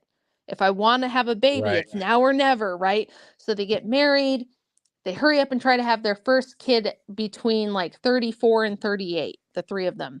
Mm-hmm. All 3 of them had a terrible time adjusting to motherhood because they had gone 15 years as an adult doing whatever they wanted, focusing on themselves, focusing on their career, working a ton, having full control of their schedule. And then they have to suddenly switch into newborn mother mode where, good luck, you can make all the plans and schedules you want, but it's not going to happen, right? If the baby stays up all night, or the baby gets sick, or you get sick, or things just, you can't predict life with a bunch of little kids. So That's right. they had a terrible time adjusting. It was really hard on them. It was really hard on their marriages. And I realized, why do we expect women to spend their whole adult life focusing on education and career, and then when they hit 35, they're suddenly supposed to flip a switch and go into mommy mode? It doesn't really work for a lot of women, and they have a really hard time. So my advice to women is, don't do that. Focus on your family first while you're young. I know that goes against what the whole culture tells you. I know that everyone's going to fearmonger you to death about everything that could go wrong. They did that to me too, right? What if he leaves you? What if something, well, stuff like that happened to me and I survived. It was okay. But nobody fearmongers you about what can go wrong with your career, right? So let's say you're a surgeon and you have a terrible accident and your right hand is damaged. Nobody fearmongers you about, what are you going to do? You've put all this money and time and effort into being a surgeon, and now your hand doesn't work. Nobody fearmongers you about your career and the things that could go wrong. They only do that with marriage and motherhood. And it's Kat, you because have something to say about that, I know. That's what I always say. Every day, like every other day at least, somebody says, "Oh, you had so much potential. What did you do with your life? Oh my gosh, whatever." And meanwhile, all my friends that did the career first, they're single. They had to get like artificial insemination. Like they don't have a father at all. There's nobody there. They couldn't even get they had to pay for sperm. Like it's yeah. like, congratulations, you have a great career, whatever. And then I'm dealing with all these career women, hanging out near my husband, like, "Oh, your wife doesn't do anything. What a loser. Oh my God. Like, I have this, I have that." And it's just like, so Yeah. And men don't care about that stuff. Men are not impressed with our, men are like, you know what I want, for the most part. There might be a few out there, but for the most part, men are focused on their own career and their own accomplishments, and they want the things from women that they can't give themselves. They want you to be a great mother. They want you to be a good homemaker. They want you to be like the complement to their masculine energy and all of that sort of stuff. Yeah. So I just always say, I think we give women backwards advice. You can do lots of cool things as a woman. It's not that you can't do anything else besides be a mom, but I think we tell women to do it backwards. And I think there's a lot of life after 35 or 40, right? Most of us women are going to live to be about 80, 82, something like that, right? So what if you have your kids young and you focus on your family and you focus on building your future as a family when you're young? And then as your kids start to grow up and get more independent and they don't need as much from you, then you slowly start to focus on the things you want to do for like when they're gone. Now, when I have grandkids, that's going to be the priority for me. Like all these books I'm writing and all this shit, that's going to be put on the back burner. I won't be streaming. I'm going to be doing grandma stuff because that's what I Sure. care about. That's what I care about. I care about my family. I care about my church and my community. And women are needed in that. We don't have that anymore. We used to have women who took care of the elderly, took care of the poor, took care of Right. Yeah. invalids, helped the church parish, took care of the community. It was like this super vital role that held communities and families together that women would do. And now all those women are in corporate cubicles doing bullshit all day and paying a bunch of taxes and paying a bunch of daycare. And I think that we see how badly society suffers when women aren't fulfilling that role. So I try to tell women, if nothing else, if they get nothing else from me, I'm like, it's awesome to be a mom. It's awesome to be a dedicated wife, like a loyal, dedicated wife where you put your husband first and your focus is helping him be his best self and help him achieve everything he can, right? That is loyalty, that is honorable, it's worthwhile, it's a fantastic thing to pursue. But what our culture tells women is you have to think about yourself. You need to be the queen. You need to be Well, she dropped out again. keep communities and families together. And that's more what I care about, and it's more what I think people are lacking. There's a reason why we're all depressed and on anxiety drugs, and the kids are all fucked up, and people don't know if they're a man or a woman, and all this other shit. So what good does it do you to have some kind of fabulous career if your whole society around you is crumbling and you have no family and you have no purpose and you have no support structure, and you're going to be Chelsea Handler in your 60s talking about how awesome it is to just smoke weed all day and order takeout or whatever. So I've got a couple of interesting things here. And actually I want your take on the first one, and then I've got something else. So I tell I have and I guess it's kind of a hot take. I don't know, but I tell young men all the time that if you're not married by the age of 23, 24, don't get married until you're, 30 or in your 30s, because during that period of time, a lot of women are weird, and and a lot of the women that you're going to date will be coming out of a bad marriage, where they got married too early and got divorced or something. And I've just seen it over the years in the shops that I owned and the men that I hired, that the women were just psycho, and they just really basically destroy these men's lives. And then when they get into that, and of course these men are trying to build their lives, right? Like they're working 16 hours a day, they're doing everything they can to have something to offer someone at some point. And then when they get in their 30s, they look back like I did. This is kind of exactly the route I took. They look back and they say, okay, now it's time for me to have a family. And then of course I tried to date in my age group, the women that you're talking about, the 30, 32, 33, 34-year-old women. And if they weren't divorced with someone else's kids, which actually wasn't that big a deal breaker for me, but it was a hard one to suss out who was good and who was bad. Yeah. But on the other side of that is you get the women who have done exactly what you're talking about, that have had their career, and now they're at this point where they just want to have a husband, and they're psycho. They're just absolutely crazy. And and so I ended up, of course my wife is 11 years younger than me, so I ended up dating a 24-year-old, and that was perfect, worked out great for me, maybe not for everyone else. And I just kind of, I'd like your input on that, because I don't know that that's I know that's kind of an odd take, but I kind of stand by it. No, I think that's the correct take. Um, I mean, the majority of single moms are single moms by choice. Okay. Now, we're Mhm. not talking about widows. We're not talking about Right. women whose whose husbands abandoned them or things like that. But most, we know that like 70 to 80% of women initiate divorce and they leave for nonsense bullshit reasons. Okay. That's just the reality of how it is today. It's what my mom did. It's what a lot of people's moms do. It's just like, oh, Mr. Johnson makes me feel sexy and young, so I'm going to dump your dad and go with him. Those kind of women, are the single moms that you need to stay away from. And unfortunately, there's a lot of them out there.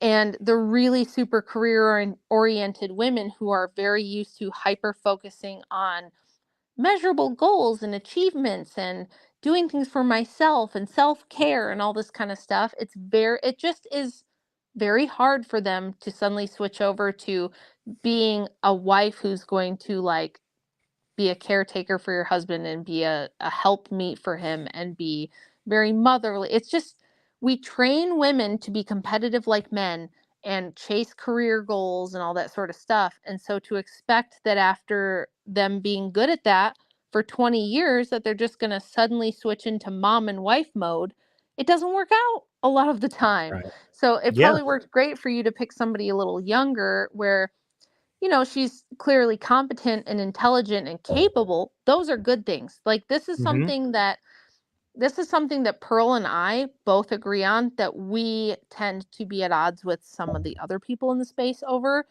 I don't think that being a mom and wife means, oh, you get to take it easy. You don't have any responsibility. I know women in the space who I'm friends with who are like, oh, I love being a wife and mom because I don't have to worry about anything. I don't need to think about anything. My husband takes care of everything. I don't even pump my own gas. I don't book airplane tickets if we go on vacation. He does everything and I just show up and that's my life. I think that's fine for them. And there's probably a lot of women that actually that's probably the best life for them. But there's a lot of women who are very competent. I grew up in this Dutch Protestant work ethic type of a Okay. community where it was like, I was a high achieving person, a really competent person. Now, Andrew values that about me. He's like, I love it that if I'm busy and I'm working and I need to focus on my career, that I know whatever happens at the house, you've got it handled. I don't have to worry about you. You're not some dummy who can't handle business. You can take care of it. I think that that's cool and I think that that's good. It's just different for everybody. Like there's some women who are very, and I actually appreciate these women. I have friends who are this way. They're very soft. They're very graceful. They're very feminine. I tend to be a little bit more rough around the edges and I like shooting guns. I like lifting weights. And people will go, oh, Rachel's masculine. It's like, yeah, that's not the problem. The problem is the attitude. It always boils down to the attitude of a woman feeling like, oh, I can do anything he can do and I can do it better and I don't need him. It's always that sassy attitude that's the problem. It's not the fact that, oh, I have to be helpless or Andrew and I can't have a good marriage. It's not about that. It's always about the attitude. Because guess what? I can shoot guns, but he is the one who taught me how to shoot guns and he's better at it than I am. And I can deadlift 250 pounds for 5 reps, but he doesn't even lift and he could probably do that. You know what I mean? So it's like, it's just more of an attitude issue of me understanding that, yes, I'm capable and I'm competent, but that doesn't mean I can do everything he can do or that I don't need him. You know what I mean? So it's, Right. for me, it's more about the attitude than it is this competing idea of who's capable of what. Because you can be And a that really, actually really flows capable woman, but you still need a man. that actually flows right into something else I wanted the second thing I wanted to talk to you about. So when my wife and I had first gotten married, she was pretty feral, as women go. And I'm sorry, cat, cat, you make me laugh. So my wife was, she hadn't dated a ton. My wife is Chinese, by the way. Probably should have led with that. So fairly traditional family for, as far as the structure goes and all of that. And we had an argument one time when we were probably only been married like a year and a half at that point, and she ended up giving me a black eye. Oh She hit wow. me, yeah, of course I didn't hit her, and I explained this because if I know how much damage I would have done to her if I'd hit her, Yeah. and Yeah. I think that there's a lot of people that really don't understand that is the dynamic that you're really dealing with. Just what you were just talking about. You lift so much, but Andrew can probably lift more, right? Like my wife can hit me all she wants. I don't care. I mean, Right. what's it gonna? I mean, okay, that's fun. That's neat. Good job, you. Yeah. Josie's back. I'm gonna put her back up there. But if I hit her, I would literally like it Break would her really, face. yeah, it would really Yeah. be bad. Yeah. And I just don't know that people understand that is really the dynamic that I really find it interesting that women don't understand this, because I've seen women get up in front of really bad people's face saying really stupid things. Yep. Yeah. Yeah, And do you I'm like, guys are you remember the nuts? Antifa? Do you guys remember the Antifa stuff back between like 2016 and Mm. 2020, where Yeah. you would see some dumb little leftist girl in leggings and flip-flops walk up to like one of those Patriot Front dudes that's like a 6'4", like ex-military bro, and try and like literally fight him and be Yeah. wailing on the guy to the point that he'd finally have to like shove her down and she'd just get knocked out from a little shove. That's a Yep. real thing. And it's because like I always say, it's because men grow up tangling with other boys. Like when you're a little boy, you Yeah. wrestle with your friends, you wrestle with your dad, your brothers, and you learn where the boundaries of physical force are.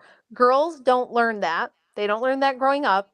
And men are taught you never hit a woman, you never put your hands on a woman. So most of these women go their whole life and never have to find out the actual concrete reality until they decide to do something really stupid, like punch a Patriot Front guy in the face at a protest Sheesh.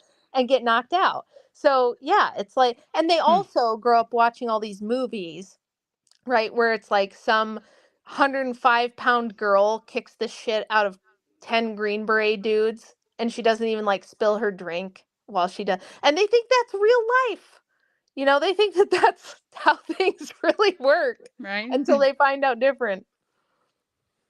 Yeah. Yeah. It's very interesting, I think. I just can't I've run into this a lot over the years, and it's really interesting it's an interesting dynamic to watch. And you're right. And we always say that, but I don't think people really internalize it the way that they really should, because exactly all of the things that you've talked about, I've seen happen myself. I'm sure you have too. Yeah. But it seems like there are people out there that still don't believe it. They don't. I've had like if you go to my channel, I've had multiple debates with women.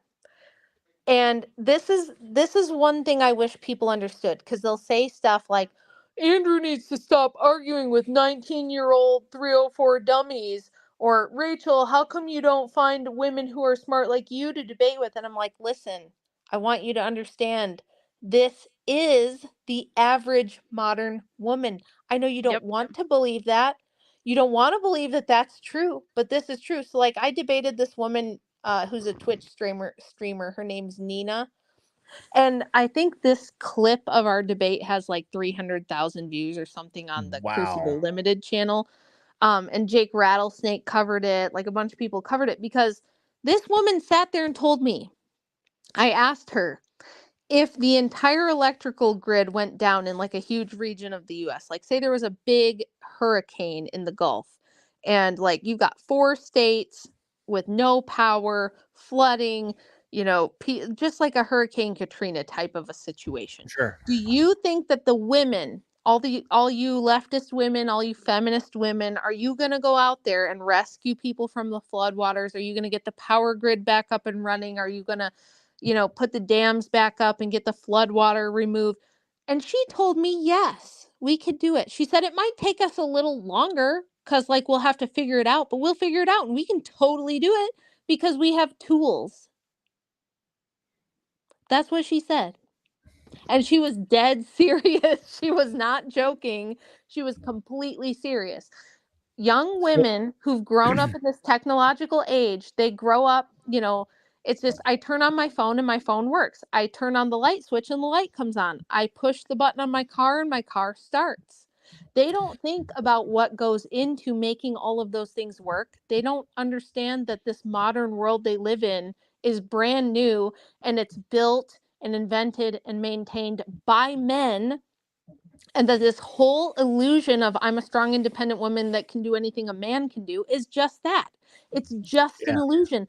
The minute the power grid goes down, ain't nobody a feminist. There's no No, I'm sorry. feminist. The second the septic tank goes to shit, nobody's a Right. feminist. Let me tell you. Yeah, the second there's a disaster or an emergency, y'all are going to be on your knees for the first guy who can like get your cell phone working, right? So it's like, but they don't get it. They really honestly don't understand that. They think that this modern world just exists and that they can just use all this technology and they're the same as men. They really believe that. Yeah, it's interesting. I've seen that same effect, and what I really find interesting is how many women really believe that technology or training or whatever can make them the equal of men based on what they see in like a Marvel movie or something. Did you see it's a viral clip. It's gone around a bunch, but it was on this girl on whatever said that some person that she knew, I assume that she said a girl, but used Brazilian jiu-jitsu or something Yes, to defeat an attacker with a gun. And I'm like, there's no way that happened. That was Andrew. Andrew was on that one. It was a girl. Was he on it? I thought he was, but I didn't Yep. want to make. I didn't want to say that he was if he wasn't. But yeah, it was the girl that said she had a friend who was 4'11", a female friend who was 4 feet 11 inches tall, and that she broke 2 grown men's legs with jujitsu because they tried to attack her. And Andy was like, "Oh, really? Where's the news clip?" And she was like, "You can Google it." And he was like, "Where's the videos?" And she was like, "Just Google it." And of course, everyone Googled it. It didn't exist. She made it up. It was bullshit. Doesn't happen. But they really think, I'm not kidding you. They really think that's true. And like, I have women tell me this all the time. They'll go, "Well, we have guns now." And I'm like, "Yeah, I know. Do you know how I know that? I'm a firearms instructor and most of my students are women. Do you know that more than half of my female students cannot reliably operate a semi-automatic pistol because they don't have the hand strength to work the action, to load the magazine? It's a spring-loaded magazine. They can't even get the damn bullets in there. Like, most of them have to use like a 22 revolver because they don't even have the hand strength or the like control to be able to operate anything else. So no, women are not going to overtake men with firearms anytime soon. It's not going to happen. That's why women need AR-15s. That's true. I don't, because I'm pretty exceptional, as you might have heard. But like, I do have freakishly strong grip strength, but I think it's from years of lifting. And Andrew started me on the biggest, scariest stuff because his thinking was, look, if I start you on a 45 and an AK-47, you'll be fine with anything else. Like, if I can get you used to that first, nothing else is going to throw you off. So he started me, like our first date that we went shooting, it was like, okay, AK-47 time. And then, shooting like a 1911 chambered in a 45, that kind of thing. And I was really great with that. And I was like, oh, this is fine. I can handle this. And he was like, wow, okay, this chick is pretty cool. And then we did end up shooting AR-15s, and that was a walk in the park compared to everything else that we started with. So, but no, most of the women I work with, they have to have 1 or 2 private lessons just to get over the anticipation of the loud noise. Okay. They have to have multiple times on the range getting used to loading a magazine, getting used to racking the action, getting used to clearing a jam, because if their handgun jams, they panic, they throw it on the ground, they don't know what to do. Even when I went to get my instructor certification, the only other woman in my class, this was some bullshit, let me tell you. She brought her husband. Her husband was loading her magazines for her. What the fuck? I know. I was like, what the hell? Why am I doing this the hard way if I could just bring Andrew and have him do everything for me? I thought I had to display competence to be able to do this on my own, because if I'm going to teach people, I have to be able to clear jam. I have to be able to load she magazines. carries the gun and the boyfriend together. Basically. Yeah, it was total bullshit. And they even let her pass. And I was just like, ugh. Oh crap. Yeah, so it's the idea that women are just going to overtake men because of guns or tools. This is the other thing too, right? Women think, oh, just tools will do all the work. It's like, yeah, sure. Have you ever tried to operate a jackhammer, lady? You ever tried that? They don't even understand that power tools are not easy to use either. They make a really, really hard job slightly easier, but it's still hard. Most of them have never had to touch grass. Most of them have never had to do any of these things. Sure. So they don't know. Yeah. Yeah, let me tell you, ain't no way women are taking over Mexicans' job around here. Like fixing something around the house. Ain't no way white women are gonna do that faster than Mexicans around here. Yeah, true. I think it's really interesting. I guess I find it all really, really interesting. I actually have a picture here. Let me see if I can get this to work. I sometimes struggle with the sharing of the screen. I don't know if you can see this. Me too.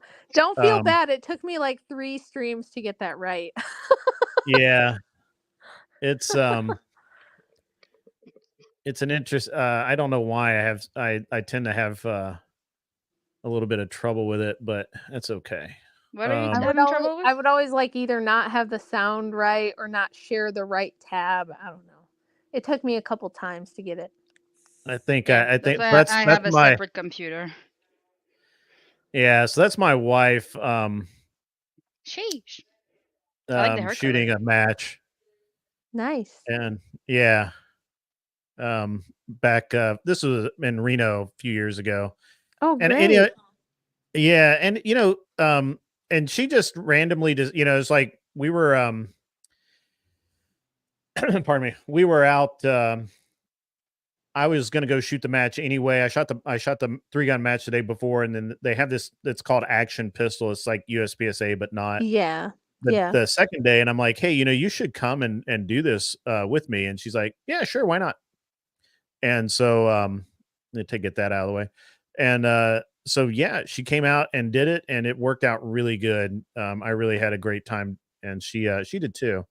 So that was pretty cool.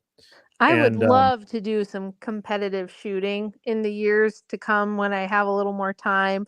I just need to get the second book out and all that, but I would love to do that.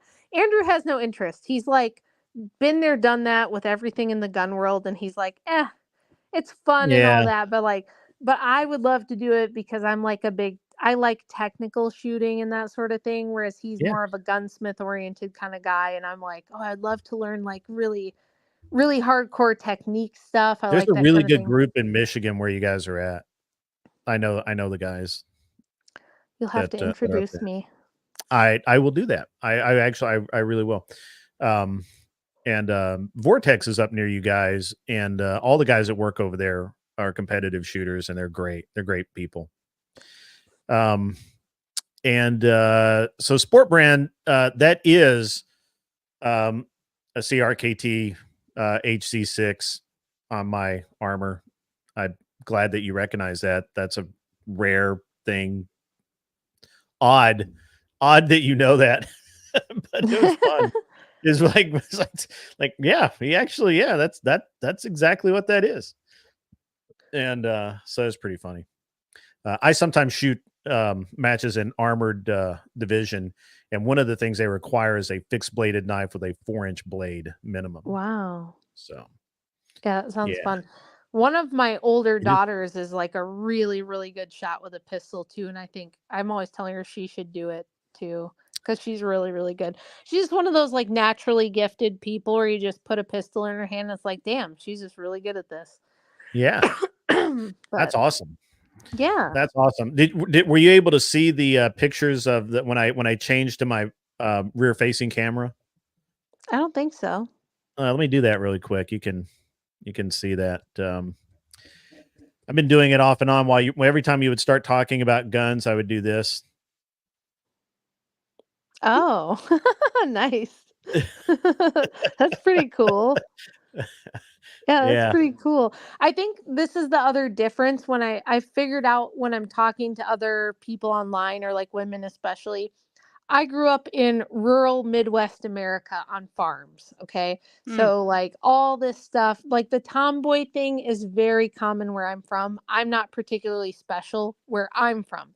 But when I moved to big cities to like work, like when I was really young and I was doing hair in Dallas or some big city, the women there were like, that's really weird, and it wasn't common for them at all. And it's like we all grew up hunting deer and fishing and shooting with all the guys out here where I'm from, so it's just normal. So I think a lot of it is just cultural. Yeah, I think it is. I mean, I grew up in rural Tennessee. Yeah, there you go. And I mean rural, like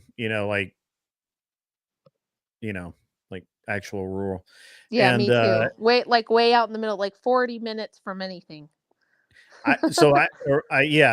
Originally, yeah, and then I went to military school, and we were an hour from 5 minutes by car to the nearest neighbor. Yeah. Because there's all school property and everything. And so it was, so I'm used to being, I think it makes you really comfortable being alone. Like I'm very, very comfortable being absolutely alone. Doesn't bother me at all. Yeah, me too. At least a little bit.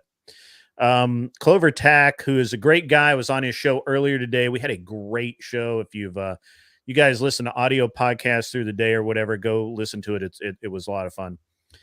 Clover Tack says, my youngest son my youngest, I'm assuming girl, actually. I said son, but I think he has girls.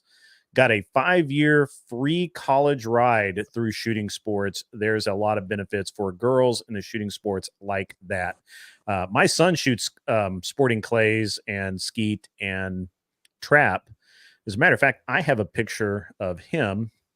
Let me see if I can share this. You're going to like this. I think maybe, I don't know. Who knows? What do I know?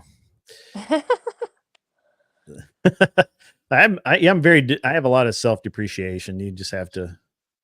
Me have to too. roll with it. I tend to be that way too. Andrew's always like, stop it. Stop talking about yourself like that. Yeah. I just have a ridiculous amount of self-confidence, so I have to pull myself down a lot. Otherwise, it comes off as arrogant, and nobody wants that, right? Yeah. I don't know. Andrew gets that a lot. Like, he's so arrogant. I'm like, well, if you were as good at everything as he is, you'd be arrogant too. Right? Right. Everything. Yeah. If you were as good as me, you'd be arrogant too. Right? I was just saying, don't make it weird. Don't make it weird. Don't make it weird that you suck so bad. I'm sorry. Oh, hi, doggy. Yeah. Hi, doggy. I have a kitty by me. I have 2 cats. He's like little attention whore. Right, Angel? Yeah. I don't know how I managed to mess up some of my files sometimes. I had everything set, but now apparently I don't. That's all right. Whatever. That's fine. I have a really cool picture of my son took a third at the team skeet in the regionals, and now they're going to state in a couple of weeks, and he's actually doing pretty well. I'm pretty proud of him. That's awesome. Yeah. It's not bad, Kat, do you have any questions for Rachel? You look very bored, and I feel like that you should interact. Sorry. All right. Let's see. You count me off guard. It's hard to ask me questions when I just talk and talk and talk. I just kind of tell you everything. Well, you have a nice flow of conversation. So it like just, flows, and then you're like, somebody addresses you, you're like, huh? What? I'm a chatty Cathy. Oh, cats eat mouses. I do have a question. So I had an ex-boyfriend that obviously hate, but he stop. Wait, what? Okay. I just wanted to say something. Okay, I had an ex-boyfriend that he was much older than me. Like I'm young. I'm very young, way too young to be whatever. But anyways, he told me, he's like, oh, I'll marry you if you make $100,000. Mind you, I'm like a kid, haven't finished school or anything like that. And he's like giving me all these freaking requirements. Like, you need this amount of money. And I'm like, you're way older. You just started making like anywhere like kind of close to that. Like, what are we doing here? Why are you with a younger girl if you have these crazy requirements? So I just wanted to say, like, that is the type of guys that I see nowadays. They're looking for a sugar mama. They say things like, I want to be a stay-at-home dad. I need someone who's a go-getter so I can have a soft life. But they don't say it like that. They're just like, right. You just have to do that. Aren't you, like, you're supposed to. It's just how it is. Are you talking about Cheeks? No, I'm not talking about Cheeks. What are you talking about? Ew. Cheeks is not like that either. Like, Cheeks doesn't care how much you make.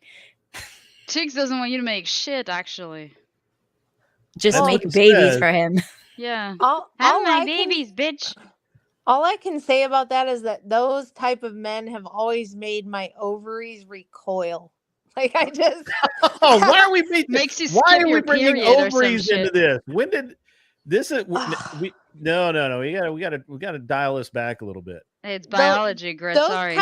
Those kind of men are usually like allergic to me. Like they see me and they hate me on sight. I don't know why. And I have like zero attraction to that. So like, I can understand where that would be a thing though. And I have friends who have fallen into that with those type of guys. But for me, it just wasn't ever an issue, because if you were like that weak and soft, you're going to instantly hate me and I'm not going to like you. So it wasn't a problem for me, but I can see how like nice, feminine, younger girls could fall into that. Like I said, I have a couple friends who dealt with that kind of thing, and I would just be like, what do you want a man for if he's asking you to be the man? Like, yeah, my friends' kids are like in their 30s now, and I'm talking to these very good looking boys. They're all fit, they're very, very good looking. I'm like, why are you guys don't even have girlfriends, let alone none of them are married? It's really weird. And they're just like, oh, I'm just looking for a woman to support me and stuff. I want, to stay home. Or just and to do 50-50. All of them? No, not even 50-50. They're just like, I just want like a part-time job. I want someone who has a house already. Like, they literally have become the women. That's what we're dealing with now. That's a lot. Somebody's eating a lot of soy. Yeah, if that's the case. How do you guys feel about the 50-50? No. No. Can you carry the children 50% of the time? Caucasians. Up on the screen is a picture of my son shooting skeet this weekend. That dude's gonna be a brute. He will be 14 this week. He is 6 foot tall, 180 pounds. Sheesh. He's 6 foot tall? He's 6 foot tall. Now he's 6 foot tall? He is 6 foot tall today. Damn. Wow. He'll be 14 on the 10th. Well, that's some good genetics, especially like I'm guessing his mom is small because she's Chinese, so like Chinese ladies aren't usually very big. I mean, she's not like super small, but yeah, she's, smaller than me. Yeah. So. Well, good for him. He looks like he's doing great. That's awesome. Yeah. It's really interesting because everybody's like, oh, you have a 13-year-old? That's cute that he's shooting. And I'm like, yeah, my 13-year-old's like as big as me. Like, he's taking my shirts and stuff now. So, well, all my girls steal all of my stuff. Like, my makeup goes, my clothes, anything I have, they steal it. So, but that's what happens when you have a bunch of girls. And everybody pray for Andrew. You can imagine, right? You can imagine what it's like for him with me So much estrogen. plus 4 girls, and he's like the only man. Poor guy. So much estrogen in one spot. That's why he just has no time for woman prattle. He had to learn how to just cut right through that. The amount of woman prattle that he has heard over the years, he's had enough. He's been abused. And like growing up, he had all these older sisters. He has brothers too, but like the ones that were close to his age were his sisters, and so he was just like constantly sandwiched between his 2 sisters who were like their friends were always trying to date him, and like, you know, it was just always drama and stuff like that. So I think he just learned to cut through the red tape of woman prattle like early in life. But I actually have to get going. It's almost my bedtime, but thank you so much for having me on, you guys. Oh, you are always welcome, Rachel. This has been absolutely delightful. I really am glad that you were on, and you know, it's great to just chat. And it was awesome to see you on whatever. It's been unfortunately I haven't so seen great much on of the other whatever. stuff. Oh, thanks. Yeah, really good. And you're always welcome here. And you know, like I say, I always put the link in Andrew. Well, I don't always. If I remember, I put the link in Andrew's Discord. Sure. And just DM it to him. So if you know, if he's bored, and or if you know, if you want to come on and he's not doing anything, you know, tell him, say, hey, give me the link, and okay, and you can come right on. Don't worry, just pop in. We'll accept you no matter what. So oh, thanks. I appreciate it. Absolutely. You guys have done so much for me and my insignificant little channel here that it's the very least I can do. Oh, no. You've been a big supporter of Andrew from, you know, like mostly from the beginning, even if you thought he was a little bit of a chode at the first, whatever. He looked like he needed to get, it looked like he either was or needed to be drunk. And yeah. So I was like, yeah, I don't know about Andrew. But the next show he came out and he just railed on him. So it was great. Yeah.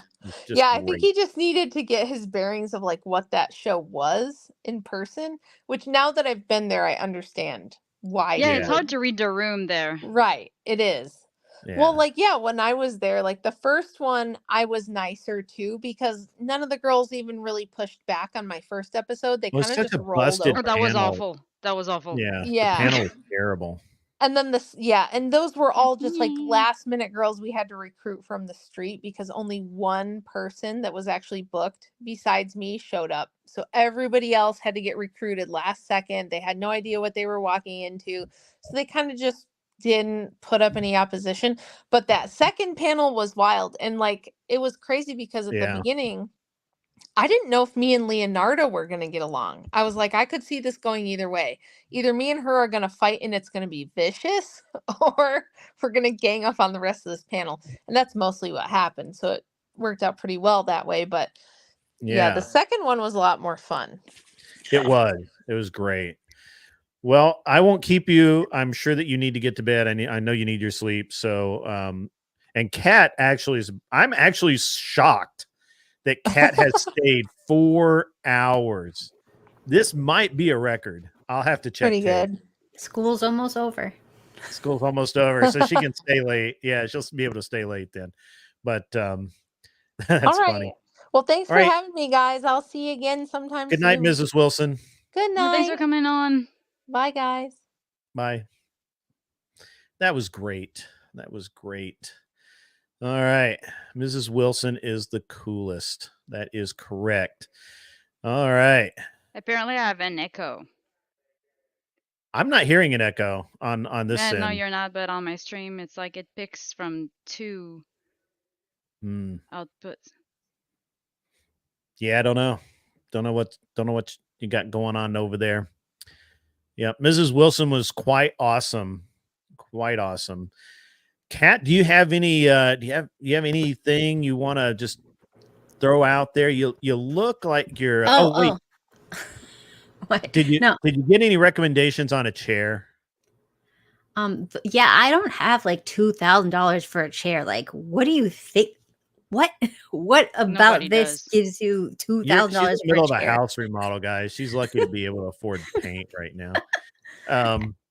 So I ended up having to buy yet another chair. You know, so I'm not a chair snob, but I kind of have to get a decent chair. I actually just got the chair that I have now because my wife's chair, while comfortable, doesn't have any backrest or support, so I can't do this, which is very important to me. When you girls start prattling on, it's the But best why do thing you ever. guys even sit down? What are you doing? I'm standing up. I'm literally like standing Well, up. it is a standing desk. I don't have a standing desk. Because I hate sitting down. It like hurts my butt. Yeah.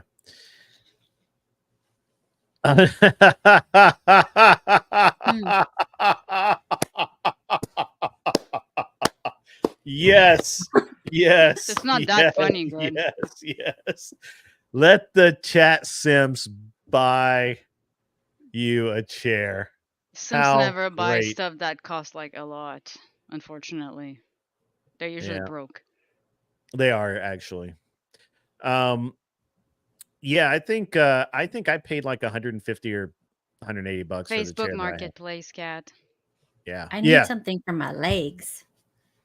Yeah, this has a slide out like footrest thing or a leg rest thing. It works pretty good. Or you go check on the Goodwill website sometimes because like company I'm not that like shut down.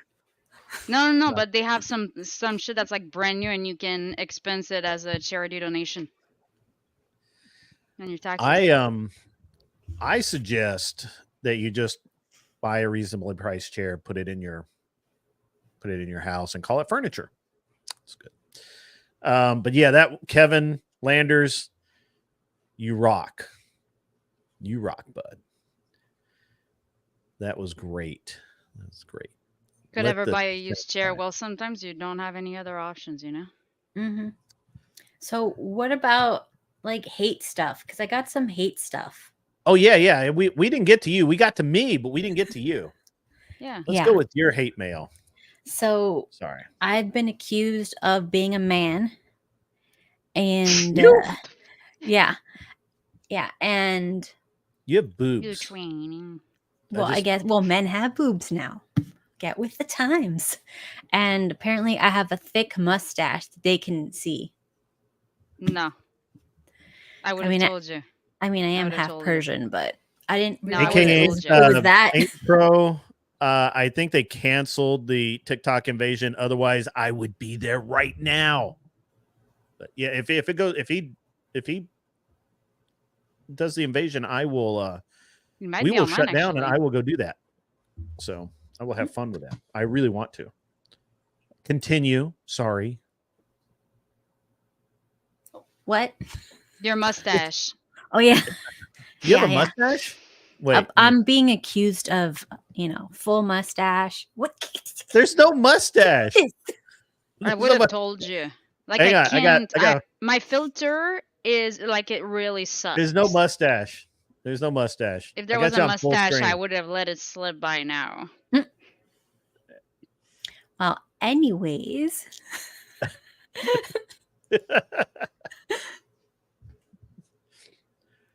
Yeah, and then what else?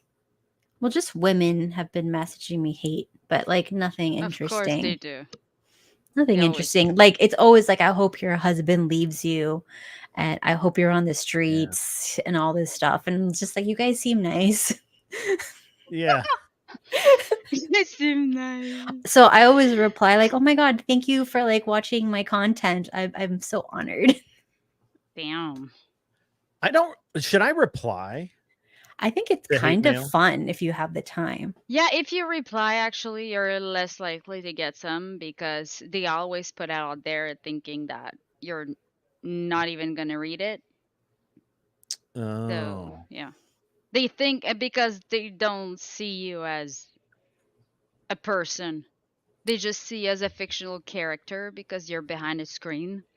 Mm-hmm. So they think that you're not in the comment section. You're like, I have been accused of being a plant, being completely fake. I'm an employee of Brian's. By who?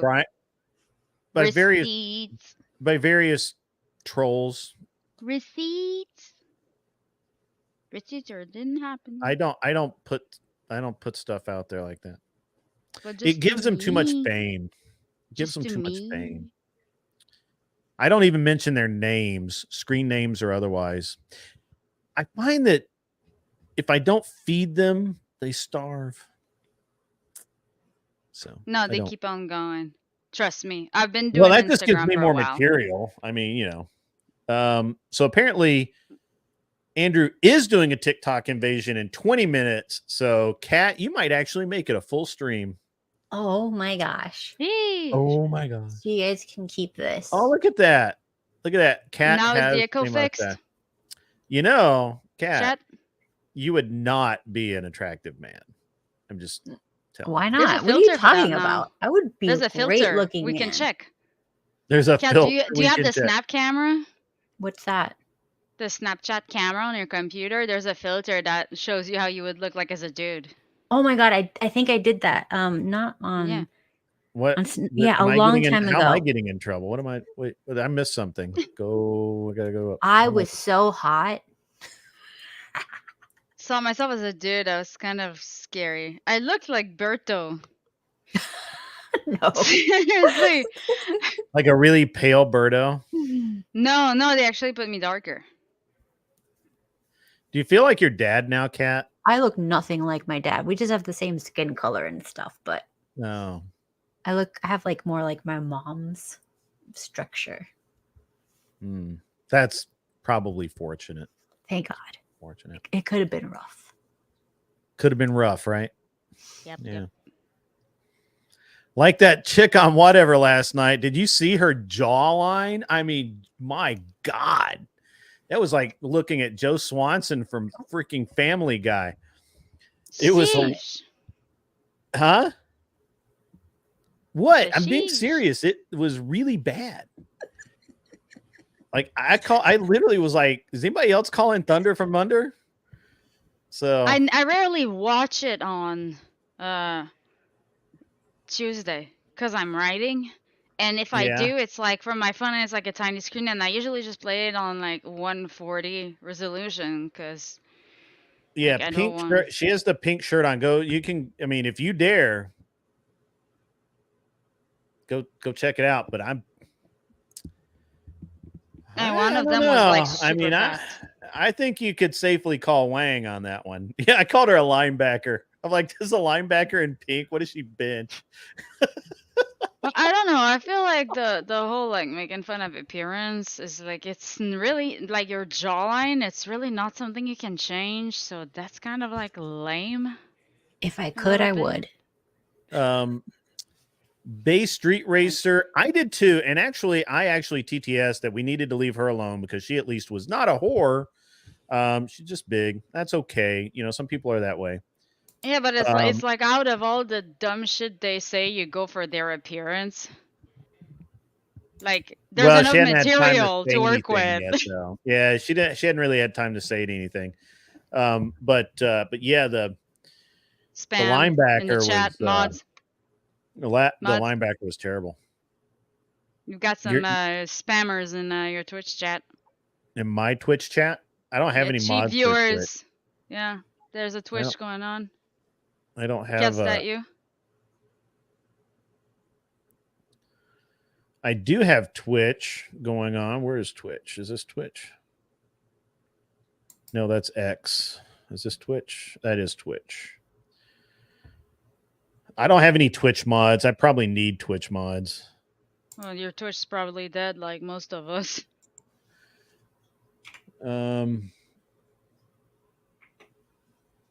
Oh, actually, there are people talking over there. I should shout them out. Really? How many viewers are on there? Well, now there's one, I guess. 3 new Prime. Wow.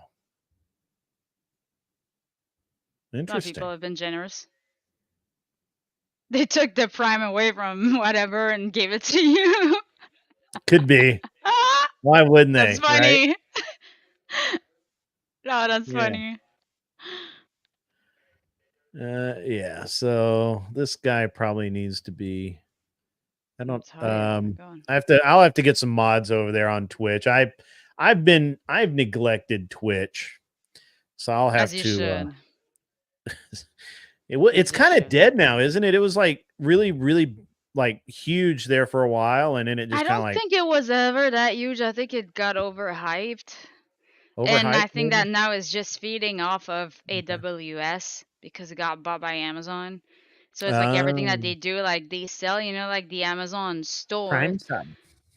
Yeah, okay. They make their money with the cloud, cloud services The and stuff.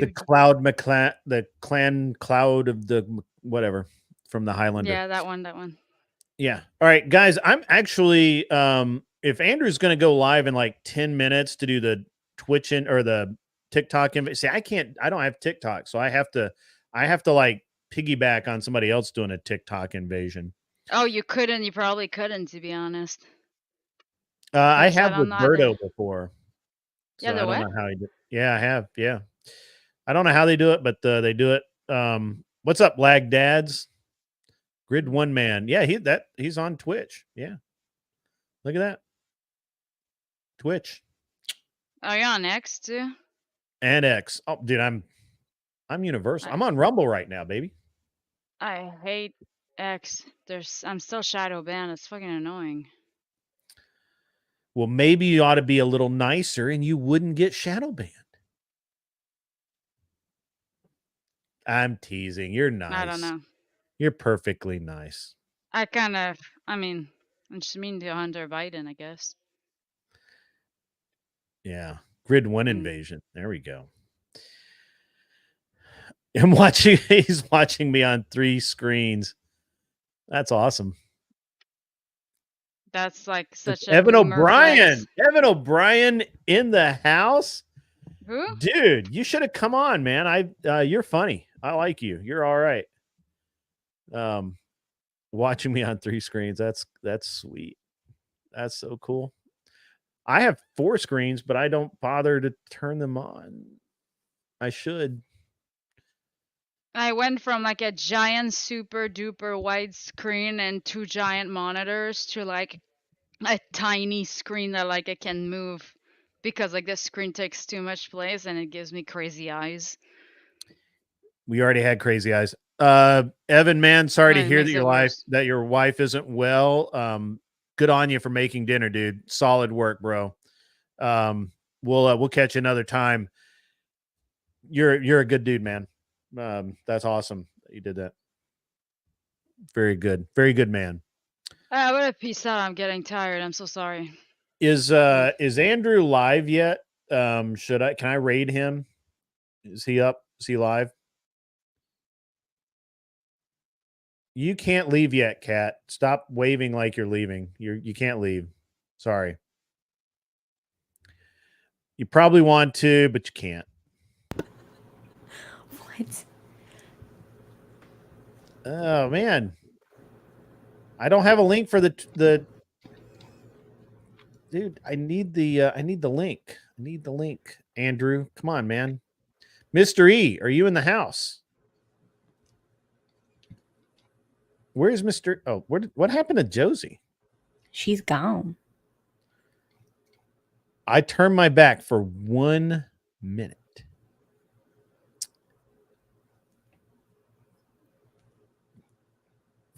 FNF banned you? What? No, they don't ban people, do they? How can you get banned on FNF? Come on. Wow. Okay, hang on. Let me hit they're doing Mad Max stuff over there. Let me see. Let me hit Mr. E up. This is bad television. Kat, tell some jokes. Make people laugh. Look at this. I need to bring it over here.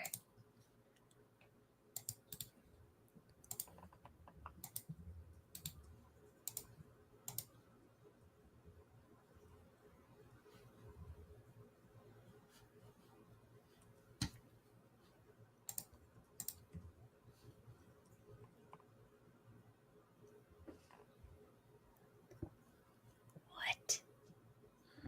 I don't know what. Browser has blocked your screen. What? What are you doing? It's like way late and I've lost my mind. Look at this. You have not lost your mind. Look at that.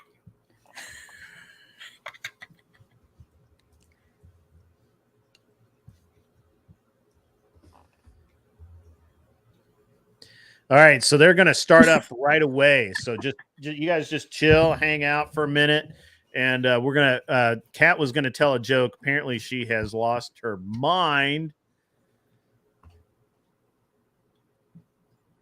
What is this?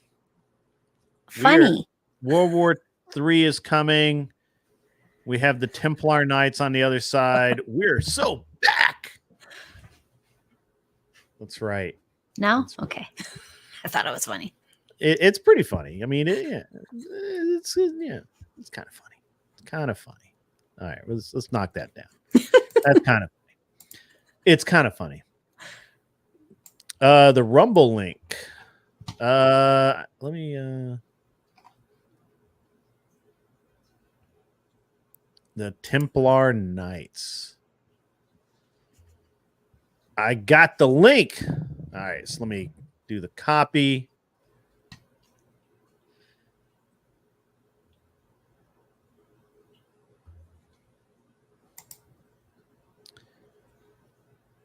And the paste. I gotta open up another window. Sorry, guys. I'm terribly unprepared for this. Terribly unprepared. Just not professional at all. This is bad TV. Good thing we're not on TV. What the? Kat, how are you doing? Are you okay? I think something spilled on me. I didn't notice. Oh, well. You spilled something? Nothing. Just fine. Oh, okay. Yep. All right. It's very late. Tomorrow I have like 6 girls over. 6 little girls to take care of. Oh, because you have a daughter. Okay, you have a daughter. I forget that all the time. And she's got friends. Really? Yeah. And they're doing the last day of school. Then I promised I'd take them out, get them sushi, the whole thing. Oh, that's nice. That's nice. Sushi. All right. I find that very interesting, but that's okay. All right.